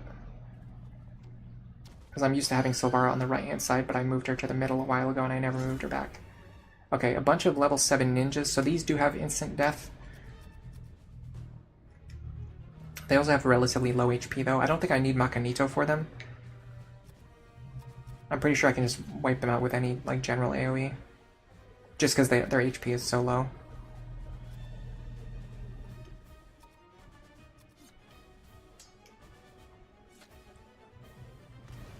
Now, if I get hit by instant death, I'm going to feel like a fool, but it's probably not likely. They actually have a very low chance of even hitting us, and they give good experience, too. I'm surprised Maid did not level up from that, but she's got to be getting close. Rotting corpses, we should be able to just clear them with melee.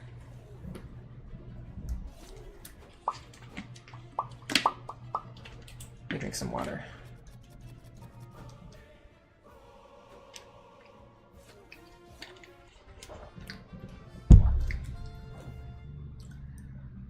Okay, let's see how close Maid is getting.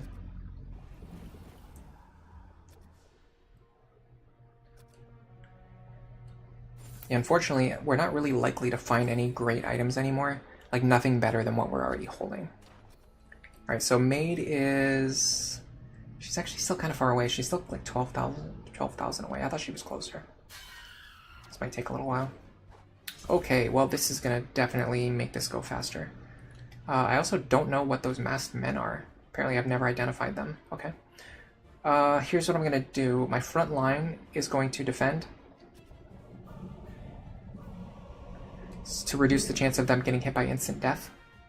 Mirror is going to cast a Latu map pick, because I want to get information on those masked men if I can. Because apparently I don't know what they are. Maid is going to cast... I mean... I don't really have anything that's like super important to cast. I'm just going to hide. And then you are going to cast Makanito to just wipe out all of these enemies, hopefully. They are... Oh, they're just level 1 ninjas, okay. So they're just actually even weaker versions of the ninjas that we were already fighting. But with so many ninjas on the field, I did not want to give them 20 chances to hit us with instant death.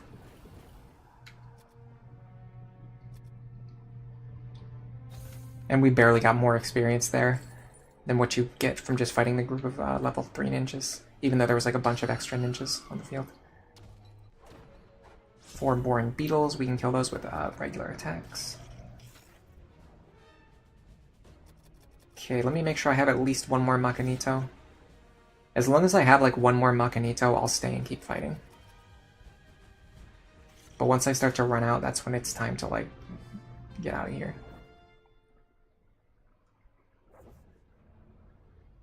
The thing I really like about Macanito is that it works against really big groups. Like monsters that are split into separate rows, whereas most of the other AoE only hits a single row.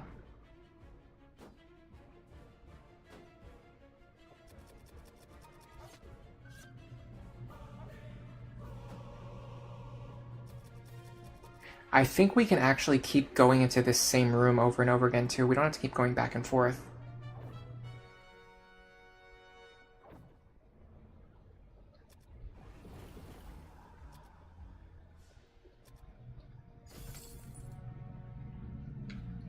Like this should work.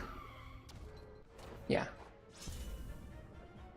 Fortunately, it's not like a great group of enemies that's really worth fighting, but I guess we'll just kill everything here.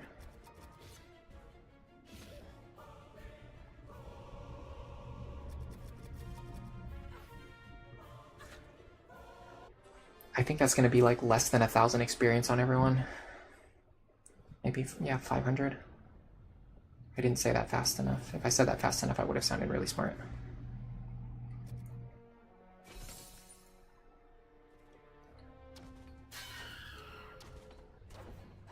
Four huge spiders. I don't know if the enemy quality goes down by doing this repeatedly, or if we're just seeing random fluctuation in the quality of enemies. Honestly, just to speed things up a little bit, especially because we're not really getting anything great from these chests, it might even be a good idea not to waste time casting Calfo. Because this is just like additional button presses, and all that we're getting is like a little bit of gold, which we have plenty of. Oh, we got surprised. It's kind of interesting to wonder how your characters could possibly get surprised when a really loud alarm just went off and we're intentionally going in this room with the intention of fighting monsters. But it is what it is. Guess those were just some sneaky beetles. Yeah, I'm actually going to let some of these chests go just to speed up this process. Oh my god. Yeah, I don't know. It feels like I don't think, like, considering how long ago Wizardry 1 was made and the fact that this game is using like the same code, I don't believe that they would have coded something as advanced as like, oh, you know, going into the same room repeatedly causes the encounter quality to go down. I think we're just getting unlucky with our encounters.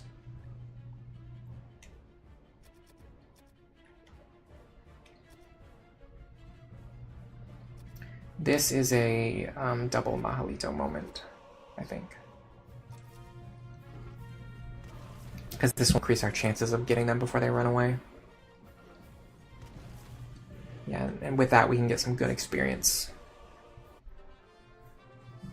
It looks like one of them got away. I mean, 1,000 experience I guess is fine. Yeah, I'd like to get another strong encounter though. We're just getting like pretty weak encounters now. An ogre that just immediately runs away. Like, how is that an encounter? We do get a guaranteed chest. That's kind of funny. Let's see what he had. That's actually pretty funny. That's funny enough to make me want to check. He had 250 gold and some armor. Could actually be good. 3 gas dragons. This is actually good. This is, I think this is 1,000 experience for everyone. They don't resist any particular damage type, and they don't resist magic. So what I'm going to do is Dalto.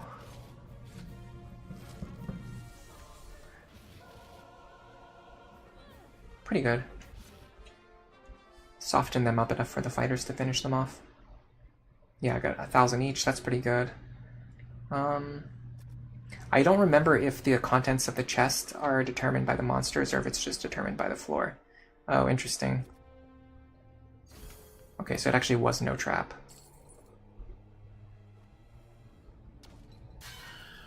I might have to look up that information, if the chests are determined by the monsters or determined by the floor.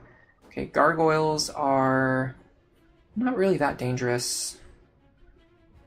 No, they're just pure melee attackers, and they give a lot of experience. Okay, so this is probably one of the best encounter tables that we're looking for. Gargoyles, they're not dangerous, and they give a lot of experience.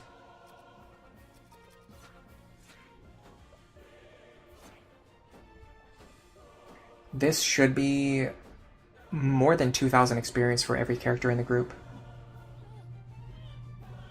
Which is pretty crazy considering most of the other encounters are giving like 500 to 1,000.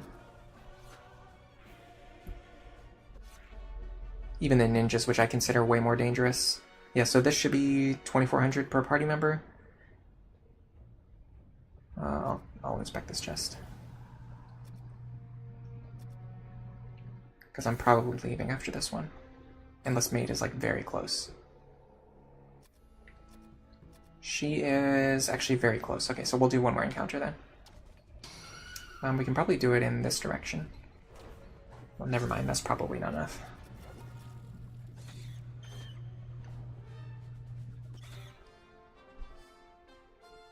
I mentioned this before, but one of the things I'd really like to do is add something to like the streams or like the stream chat so that people can like interact with it. I don't know exactly how that would work, but yeah. Okay, so if we Makanito here, we should kill everything and then get a bunch of experience. And this should level up Maid, if I'm not mistaken. If not, she's very close. She's got to be very close. She is, yeah, she's like 500 away, which is basically one more fight. Ooh, a bunch of ninjas. Well, let's do this. I think I have one more Makanito left. Yes, I do. That's perfect. Just enough to clear out this group, get the experience, and then make it home safely. But yeah, something for the chat to like interact with during stuff like this where I'm just like grinding or whatever. I mean, if people have like stuff they want to talk about, we could also just, you know, actually chat. But sometimes that's hard to do when there's not like very many chatters, and like most people just want to lurk anyway for a stream like this, like a more laid back stream. I mean, I could just talk about like anything that pops into my head, obviously. Usually, like, the way that I fill time, if I don't know what to talk about, is just like to talk about the game. But if all I'm doing is grinding, it's not always that interesting to just hear me talk about the fact that I'm grinding while also watching me grind. So I don't know what the solution is, but it'd be cool. Like, I've seen some stream chat functions that have like games and things like that. It takes a little bit of effort to set them up, but not that much. Alright, so here's the moment of truth. We just want like a little bit of HP, please. Just like, I don't know, like more than 40 HP. And we want our stats to go up, not down. 7 HP, okay, that's fantastic. That's like perfect. And I mean, stats are fine. They could be better, but that's fine. Now we're in a really good position for making forward progress. Because now I don't think the pit traps on floor 6 are capable of one-shotting Maid. Let me organize my inventory real quick. Because I want to make sure if I'm going deep into the dungeon, I don't want to risk losing all these unidentified items that I'm carrying. So let me pass these items over to Pizza. This might be a magic dagger too.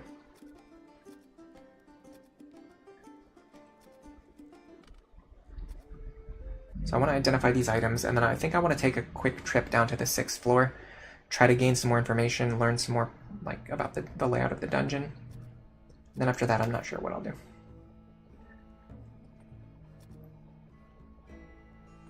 Yeah, like a lot of the potions also, they just kind of replicate the effects of the spells. We definitely want more plate mail +1. We only have one set. Unless the rest is in the shop. I should probably check on that. Leather armor +1. Having a backup of that's actually pretty nice. Unfortunately, just a basic dagger.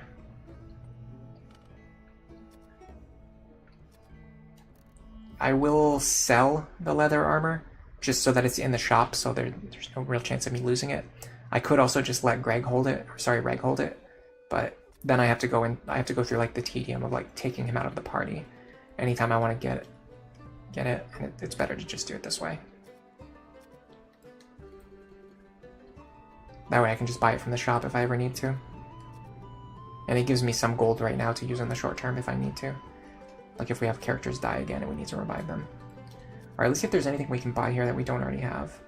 Yeah, so we need more +1 plate mail. And then I guess we need to start collecting like +2 swords now, that like all of our fighters have +1 swords. Now we start collecting +2 swords. And then I don't remember if Wizardry 1 has bows or not. If it does, they're pretty rare. If not, then we just need to get like a short sword +1 or something like that. Okay. Nicholas, you're coming with us. Nicholas has a crap load of HP, by the way. That is a ton of HP for a mage. I don't know how his HP got that high. He must have high rolled. Like max rolled on all of his dice or something. I'm gonna calc that because his HP is unbelievably high. He does have 18 vitality. Okay, I'll give him that. So he should have 3 times 11. So he should have 33 HP at minimum, just from his flat modifier from his vitality. And then after that, it should be, so +11. So 44 at minimum.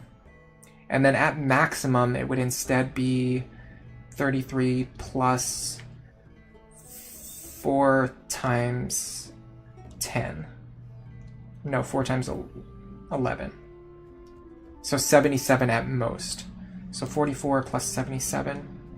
We average that out, we get 60. No, actually 60 is pretty average for him. I think the high vitality is what's really carrying him. His vitality is so high, it's just like he gets so much flat HP every level, it's actually hard for him to low roll. And then I guess because mage HP, even though the hit die is low, it also means there's a very low amount of variance. So he's just kind of expected to have like around his average HP, but it still seems very high though, especially like I said for a mage. Like he has more HP than my priest and my thief, despite the fact that those are classes with higher hit dice. Or the same HP as Mirror, at least. There are no melee weapons in this game, or no bows in this game. Yeah, that's what I thought. Do you remember which game added them? Because I almost want to say it was Wizardry 2. But I'm not 100% sure. I feel like they've been in the series for a while, but I didn't think they were in the very first game. Okay, so we have our spells up. We are going to go down to the 6th floor. Seems like you always get an encounter before you access this elevator, but it's usually not that bad. Just some dogs that we damage and then they run away and then we get no experience. So it's just a waste of my time. Just gonna ignore this chest. Alright, so we're gonna go down to floor 6. And I want to go this way because I think this is going to connect us back to the places that we've already been before.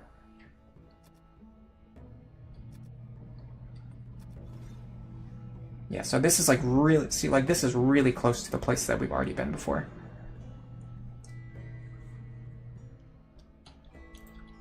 Let me try. I don't know though, these passages look weird. I don't remember this. This is a weird layout. So this dark zone should directly connect to the other area.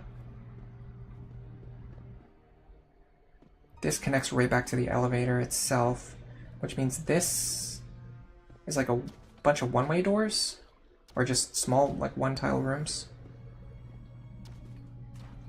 Okay, I'm gonna explore all these doors and then I'm gonna do my pick, so I can get an idea of what we're looking at here.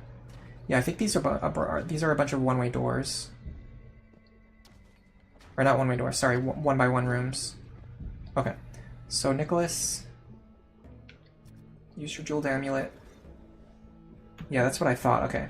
Interesting, so we have a pretty good picture of what's going on over here. This tile, we know exactly what it is. It just connects directly to here. I want to check if there's a passage right here, or if that's just like a dead area. I think when we step in here, though, it's going to kill our light spell, which I don't really love. But I'm only here to gain a little bit of information and then go back safely, not to try to do like a whole expedition. Okay, so we can go through here. I'm going to go through here, just because I want to see where it leads.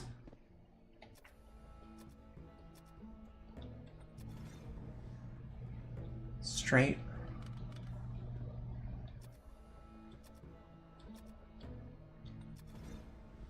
Straight.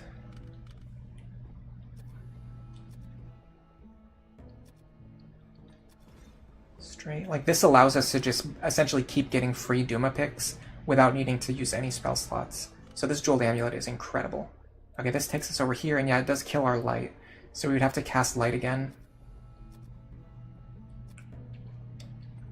Or, to think of it another way, if we're going to explore this passage, we should go through here first, and then cast light after we go through.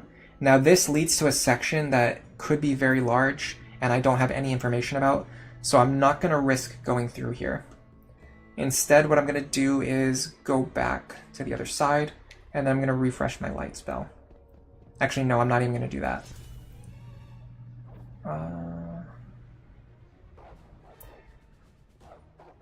It's actually Wizardry 5. Okay, yeah, that makes sense too, because I've also played the SNES version of Wizardry 5. So I'm probably conflating that with the 1-3 collection. The originals by Trebor and Weirdna didn't implement bows. It's the second dev who basically rebooted Wizardry with Heart of the Maelstrom. That's when they were added. Okay, so it was 5. Cool. Let's try to get some information on this thing.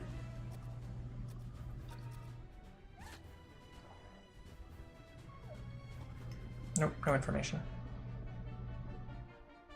Yeah, I've played a lot of Heart of the Maelstrom as well, because it's also on Super Nintendo. Okay, so if we go over here... So what I want to do now is I want to fill out the gaps in this section that we haven't checked before. So there should be... Okay, so if we go through here, through the door on the left, there should be a passage immediately on the left that we haven't explored. And I think it's another dark passage, which is why I didn't want to cast light again. No, it's not. Okay. Either way. So this should be a door that maybe goes somewhere that we know, but either way, we haven't been over here before. Okay, so yeah, this goes where we know. And then this probably connects to the other dark zone. I'm going to see if we can go in any other directions. We can go south. There's giant spiders in the dark.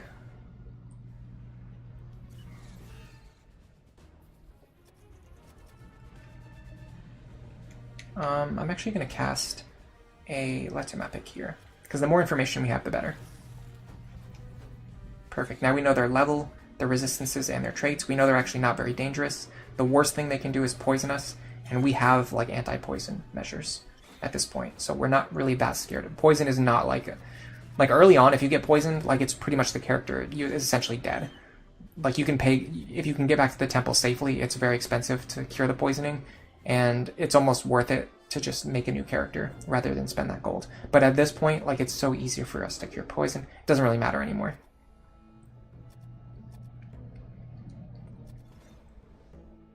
Okay, so that's a straight passageway, and then there should be another passage this way, which actually leads immediately into the light. So I'm going to look around a little bit here. So there's some doors. We'll come back and check these doors later. There's a lot of doors here. I'm going to go here, north. This takes me here. Now we know there's a pit in front of us, and we know there's a pit over there to the right, but there's not a pit straight directly in front of me. That makes me feel confident in possibly checking this door, which is just a passage, and it's a one-way. Okay, cool. Now we're trapped. This is what I get for going too far. But we have a good idea of what the dungeon looks like, so we can try to find our way back out from here. I will cast a Lamilwa, because if there are any secret doors, I want to spot them.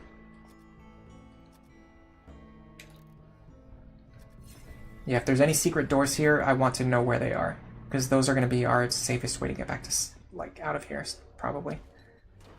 Okay, a giant. Interesting. Well, it is just one enemy. So he's probably not exceptionally dangerous. It's a troll, okay. Again, I think this is worth a Latum Epic. Because I don't think one enemy alone is going to, like, sweep our party.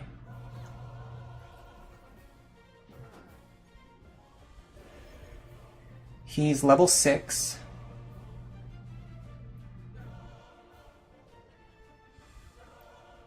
He has 3 attacks. Which I don't know if that means a +3 attack modifier or if it means he attacks 3 times. I really don't know. And then we don't know any of his other traits, unfortunately.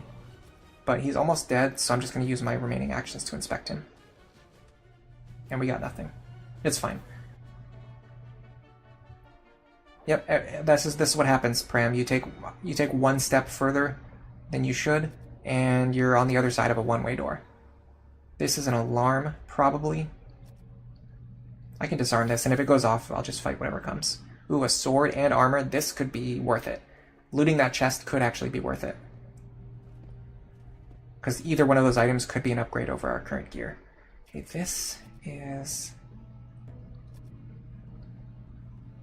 Is this a one-way door that leads to the pit trap? No, okay.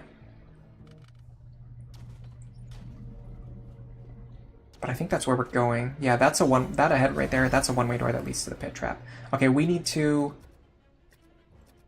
Macanito these guys. Because we know that they're below level 8 now. Perfect. Fantastic. We just took one of the most dangerous encounters on this map and just completely neutralized it. So this right here... Hold on a second, I'm going to Calfo this. Anti-Priest. Or Blades. Okay, we don't know which one it is.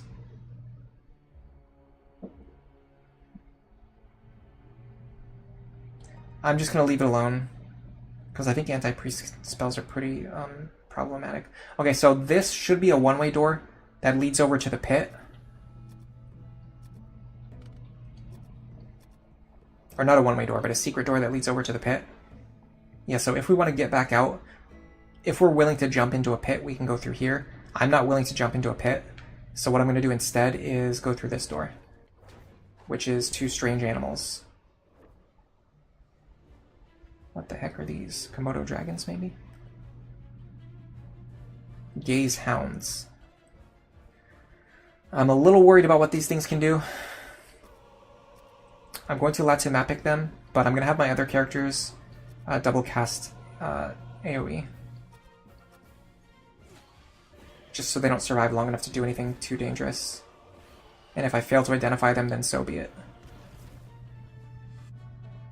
Yeah. Oh no, I got their information. They're level 4. I'm going to Calfo here. It's an alarm, probably. And we set off the alarm. Oh well. This is an encounter that we can clear with Macanito. But we have to be careful, because if these priests cast silence on us, we might be in a world of trouble. I'm also starting to see that there's no way out of here other than jumping into that pit. Okay, we got off a very fast Macanito, that's great. But yeah, I think there's no way out of here other than jumping into that pit. Which means we have to take a crap load of damage to get out. Because this seems like it's just a 1x1.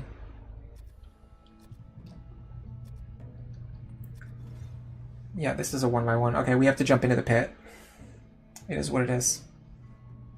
Alright, here it goes. I don't think it can deal 45 damage. I think the maximum is 36, and I think what happened last time is Maid was like not quite on full HP, and then we also, like, the damage must have super high rolled on them. Yeah, 28, 31, that seems more in line with how much damage I think I should be taking. Good thing is we can at least avoid the other pit, and we can try to heal up our characters now.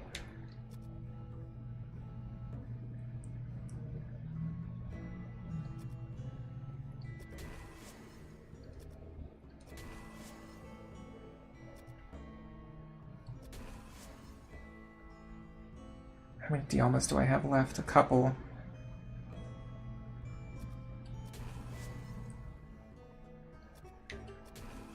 Okay, this is pretty good, and then I can just use Dios to clear up the rest. In fact, I can use it on Silvara. Honestly, this excursion has showed me that I think we're ready for the 6th floor, because this wasn't too bad. We did a pretty long-range exploration. We explored from here. We uncovered all of this. We went through here. We explored all of this, and then we also got stuck on the wrong side of a one-way, and we made it back out, and we jumped into a pitfall trap, and we're still alive. That tells me that I think we're ready to explore this floor. Because it seems like we can handle like 3 or 4 like bad things happening in a row and still be like reasonably safe to make it back out. Which is, for me, that's like enough protection. Like I feel pretty safe with that. If you set off an alarm trap, is the treasure destroyed? It seems like, yeah, that's what happened. I think it looks like the treasure chest just disappeared, which is sad, but it happens. Any trap, if you fail to disarm it, I'm pretty sure the stuff inside gets destroyed. So it's the same as every other trap, really. And alarm traps aren't really that scary. It just causes you to fight another encounter, which is usually fine. Okay, we got a lot of equipment too. Let's bring this stuff back and identify it. Now we're getting all the encounters. Should be able to clear these guys out with a Mahalito, though. Oh yeah, beautiful.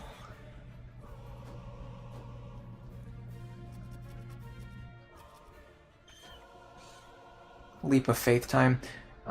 You thought the gaze hounds were basilisks, but they're not so bad. Yeah, I think they're not quite as bad. I did have a feeling that they would probably be able to cast petrification on us, but I didn't think the chance was very high, and I didn't think their like speed was going to be very high either. So I was willing to just fight them head on. Another sword too. Okay, we might have a nice collection of items to bring back with us.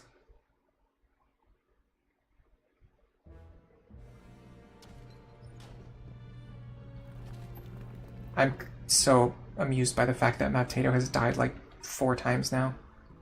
3 times now. Everyone else in this party has died either. So if Mavtato's died 3 times, Pizza's died, Silvara's died, Mirror has not died. Maid has died twice, Nicholas has not died. This is a party of revenants. We don't let them rest. We do not let them rest. Even if you die in the middle of an adventure, we're not done with you. We're gonna bring you back and force you to keep exploring. I think we've only had 1 person get turned to ashes so far. Everyone else, like if we wanted to bring them back, we got lucky and we succeeded at bringing them back, which is kind of crazy when you think about it, because it's usually a 50-50, which means we've won a lot of 50-50 coin flips.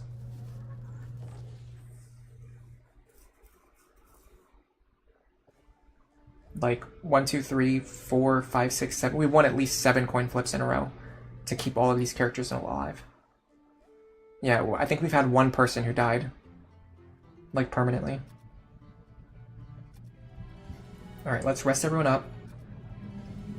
I'm gonna check our remaining magical gear, or I'm gonna check the items that we found on that little excursion, and then I'll probably wind down the stream after that. But I think I want to see what these magic items are.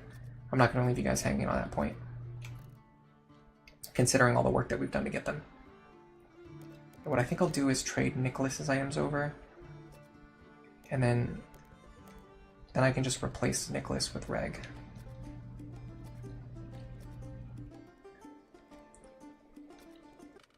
And we're going to go back into the maze. And I have to change my position again because my butt is getting sore. Alright. Before we start identifying, I want to check something real quick. Loot, loot, loot, loot, loot, loot. It's almost time to loot. But I have to do this first.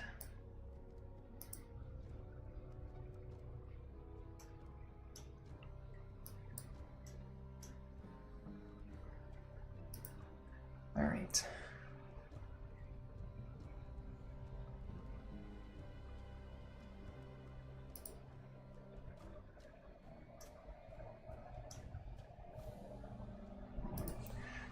let's go to our characters' inventories.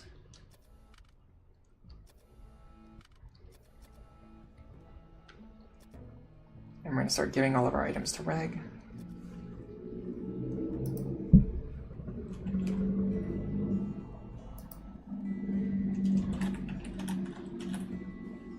Who else has items to give? You have a lot of items to give. I keep pressing the wrong button. I don't know why I'm doing this.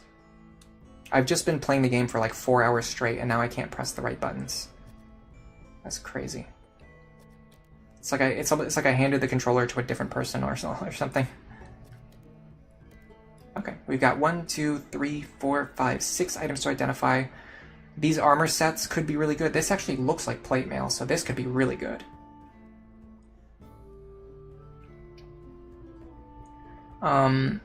The shield, I don't really care about that much, although it could be +2. Same with these swords. Like, these could be +2 swords in the best case scenario.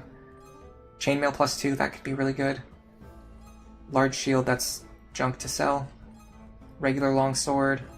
Regular short sword. Short sword +1, that's an upgrade to maid's equipment. And then this could be good armor. Plate mail +1, perfect. Okay, so we're going to give this a potato. We're going to give this to maid. This, I'm not sure who wants it. I think...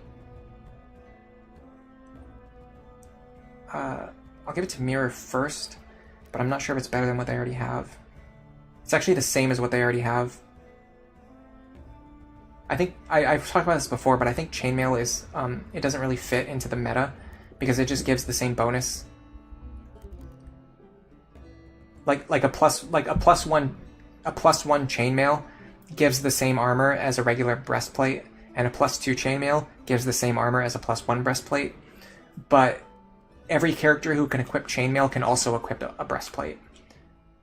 It's something weird like that. I can't remember exactly what it is, but there's like a weird thing where, like, I think it's the chainmail. There's one armor set that's like completely pointless, and I think it's the chainmail. Anyway, we have plate mail +1 here. I'm wondering, yeah, I think Mautato's the best person to have it. And then Pizza will have to get a set for him eventually. And then Maid finally has a better sword. Basically just increases their accuracy and their damage, which is great. And it also has, it also actually gives them a multi-attack, which is really good. So normally thieves don't get multi-attack from level up like fighters do. But the magic short sword actually gives them a multi-attack, which just essentially makes her offense as good as a level 5 fighter, while not having to gain any levels in the fighter class. So that's really good. Other than that, I think I'm just going to sell everything else. I will take a look at the chainmail really quick, within the context of the shop, but I'm pretty sure, if I remember correctly, anything that can equip the chainmail can also equip the breastplate. Maybe that's not true. Maybe Bishop can equip chainmail, but can't equip breastplates.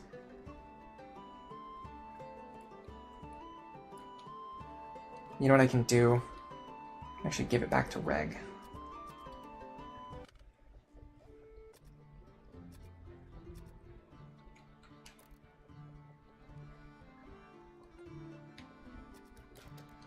No, he can't equip it. Yeah, so it seems like anyone who can equip the chainmail can also equip the plate mail, or the breastplate. And the breastplate is just 1 point better than chainmail. So it's like there's never really any reason to have chainmail unless you get like a really high, like if you get like a +3 chainmail and you only have like a +1 breastplate, then the +3 chainmail will be better. But that's like a really niche scenario. Like in this case, we already have a +1 breastplate, so we don't need a +2 chainmail because it's the same thing.